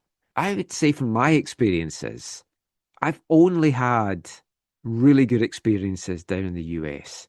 I go down to Washington State a lot. Obviously, I go down to Oregon a lot with the wife and the dog, and I love the Oregon coast. I've spoken about that so many times on the show. Love being down in California, like Pacific Grove, Carmel area, just south of San Francisco. Some of my favourite bits of the West Coast. And I think this tournament has shown people, as I touched upon there, like the Scottish fans that's been to Boston fell in love with the city fell in love with them. They've gone home with a great impression of the US, of Boston, of the American people. The New Zealand fans and the Australian fans that were here in Vancouver are going home with a great idea and thought about how wonderful the city is, how beautiful the city is. You had Chris Wood in the last part say that he's definitely going to come back with his wife and family, wants to see more of it. And that's what it's all about. And this is why it's so important to have events like that in Vancouver, and all the naysayers that seem to just want money spent on all the other things. And yes, there's the homeless problem. Yes, there's the drug problem. Yes, it all needs cleaned up. But it doesn't mean that the general public can't have nice things and have enjoyment as well. We touched on recent shows and on the Extra podcast about the success of the pedestrianisation of Granville Street and how people are wanting that moving forward to continue. We had it when we introduced patios in the city a couple of years ago as well, and that's caught on and folk have loved that. And I think this tournament has shown, and a number of you will have seen many memes that's doing the rounds on social media of this. People around the world get on and have so much in common and get on together, and it's the leaders that have the wars and have the fallouts and have all the problems. And without them, I think the world would just get on a lot better. And football is a unifying factor, a unifying sport. And I'm maybe getting a bit sappy here. I do appreciate that, but it's just something I've thought a lot of recently. And when you hear like Tristan there speaking how proud he is that people have come and seen the real America with visiting it, I feel that when folk have come to Canada, when folk have come to Vancouver, when people have seen what a beautiful country and city that I've chosen to call my home. And yeah, they will come back. We might not see double-digit $1 million offset that folk have talked about that we're going to get in the future. But there is going to be people that fall in love with the city and see it and want to come here. And that can only be good. And of course, hopefully, we'll have a football team here for them to watch, which is my clunky segue to bring you the last bit of audio that we have for the show for you this episode. The third chat that I had at Whitecaps training last week. And this time it's myself and Asa Raymond from Global TV. We caught up quickly with Ryan Gauld. He was in full training when we were there, looking very good, looking sharp, finishing off some nice drills. So I had a chat with him just about his readiness and preparedness he is for getting back on the pitch. Here's what he had to tell us.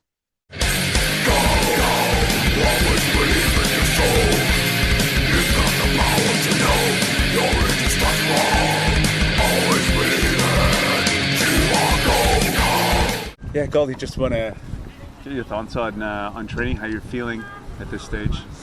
Yeah, it's good to be back in. Obviously, a wee break was nice, especially for the boys who've played a lot of minutes. It was good for them to rest their legs a little bit and get a little bit of a reset. And you know, for me, it was also good just to give that extra time to get ready and a longer build up into the first games back. So it's been pretty good all round. How's the leg feeling compared to other sort of returns? This has been a bit of a break for the team to kind of get through like a proper preseason, it seems now. How's that feeling? Yeah, I'm feeling good. My knee's feeling the best it's felt since last March. So I'm in a a very positive mindset just now, and training's been going well, everything's been feeling good, so we've still got a couple of weeks until the first game, so just gives time to gradually ramp things up and make sure we're all ready. That next game back, it's such a big break, and they're playing games, they're going to be in the flow. I mean, how hard is it going to be just to get right back into the swing of things against a very good team as well? Well, I guess that's our job since we came back last week, and we've still, like I said, we've still got a couple more weeks. That's on all of us here to make sure we're ready. We're not wanting to go into the game with any excuses. We're not gonna, and it's down to the work we're going to do over the next couple of weeks leading into it to make sure we're ready, and it's like we've never skipped a beat. We spoke last year about how tough it's been for you with this season. When you found out about having to get the surgery, what was going through your mind at that point? There's honestly a lot going through my head. Obviously I didn't want to put too much out there, but with the initial, being told, finding out 6 weeks and then missing 7 months was tough. Not just mentally in the time, but wondering, when it is going to settle down. How long am I really going to miss before coming back? And then obviously finding out that surgery was the next best option. I was excited about that because it actually sounded like it was going to be the answer, and then that recovery took a lot longer than expected. So a lot of doubts were going through my head about just the future in general. But the fact that I'm back out on the pitch now and training and pretty much pain free is extremely good for me to feel like that. That's great. Thanks so much. Appreciate that. Cheers, Ryan. Cheers.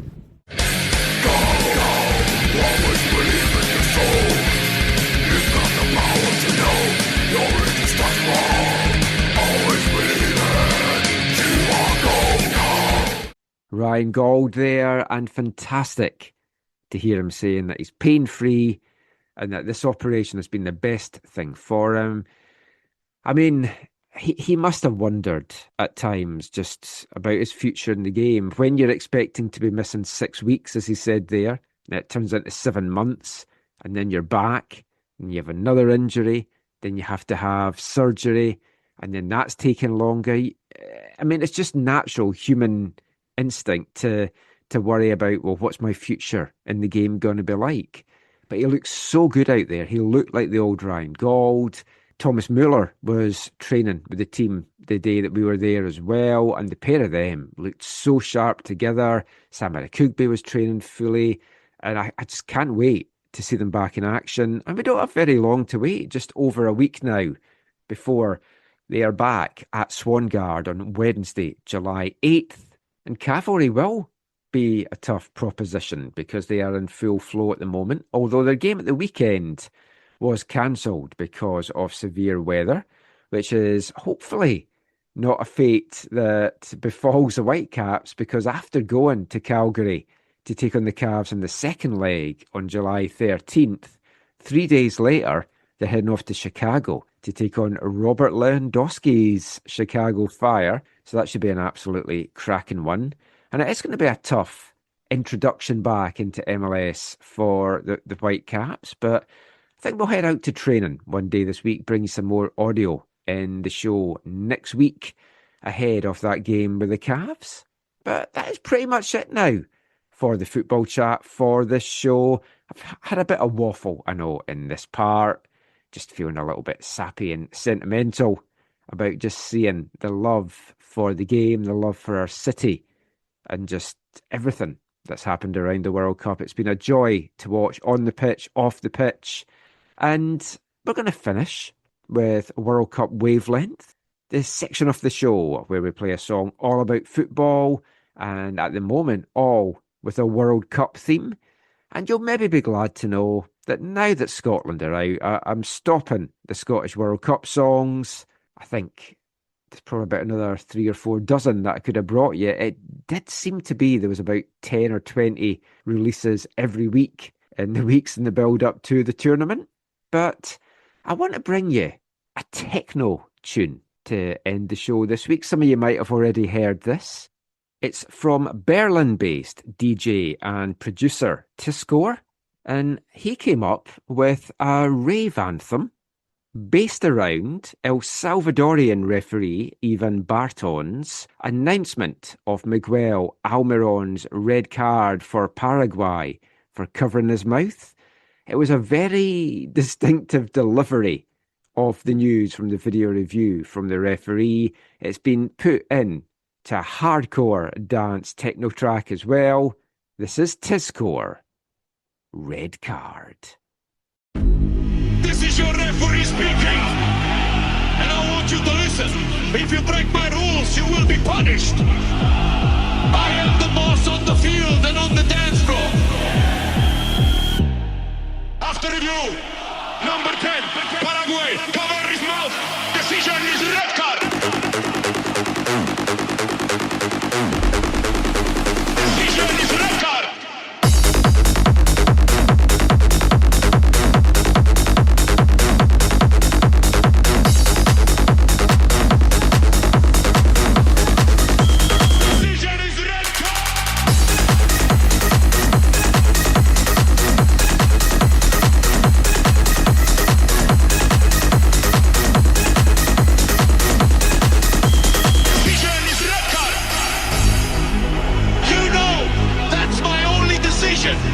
That's my final call.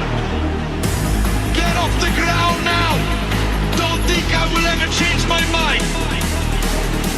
After review, number 10, Paraguay, cover his mouth.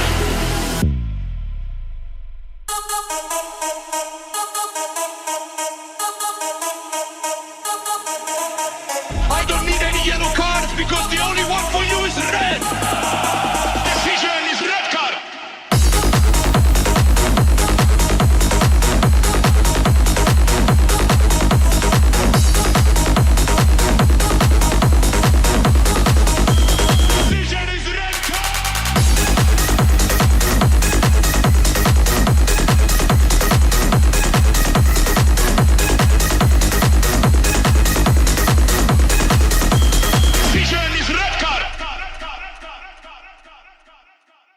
Tiscore, Red Card, and that is in tribute to Andres Kubis's Paraguay and them booking their spot into the round of 16 with a win over Germany on Monday.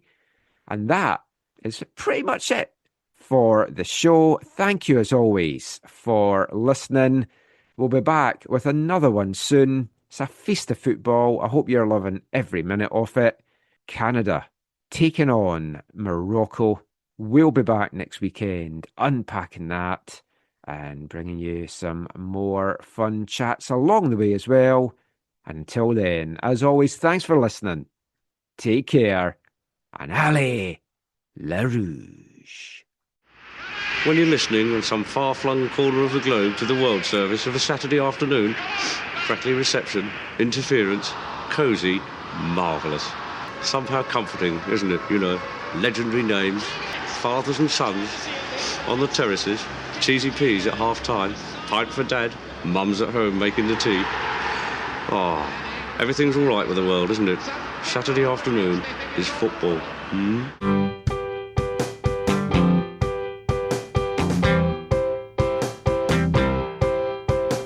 10 minutes left, yeah, but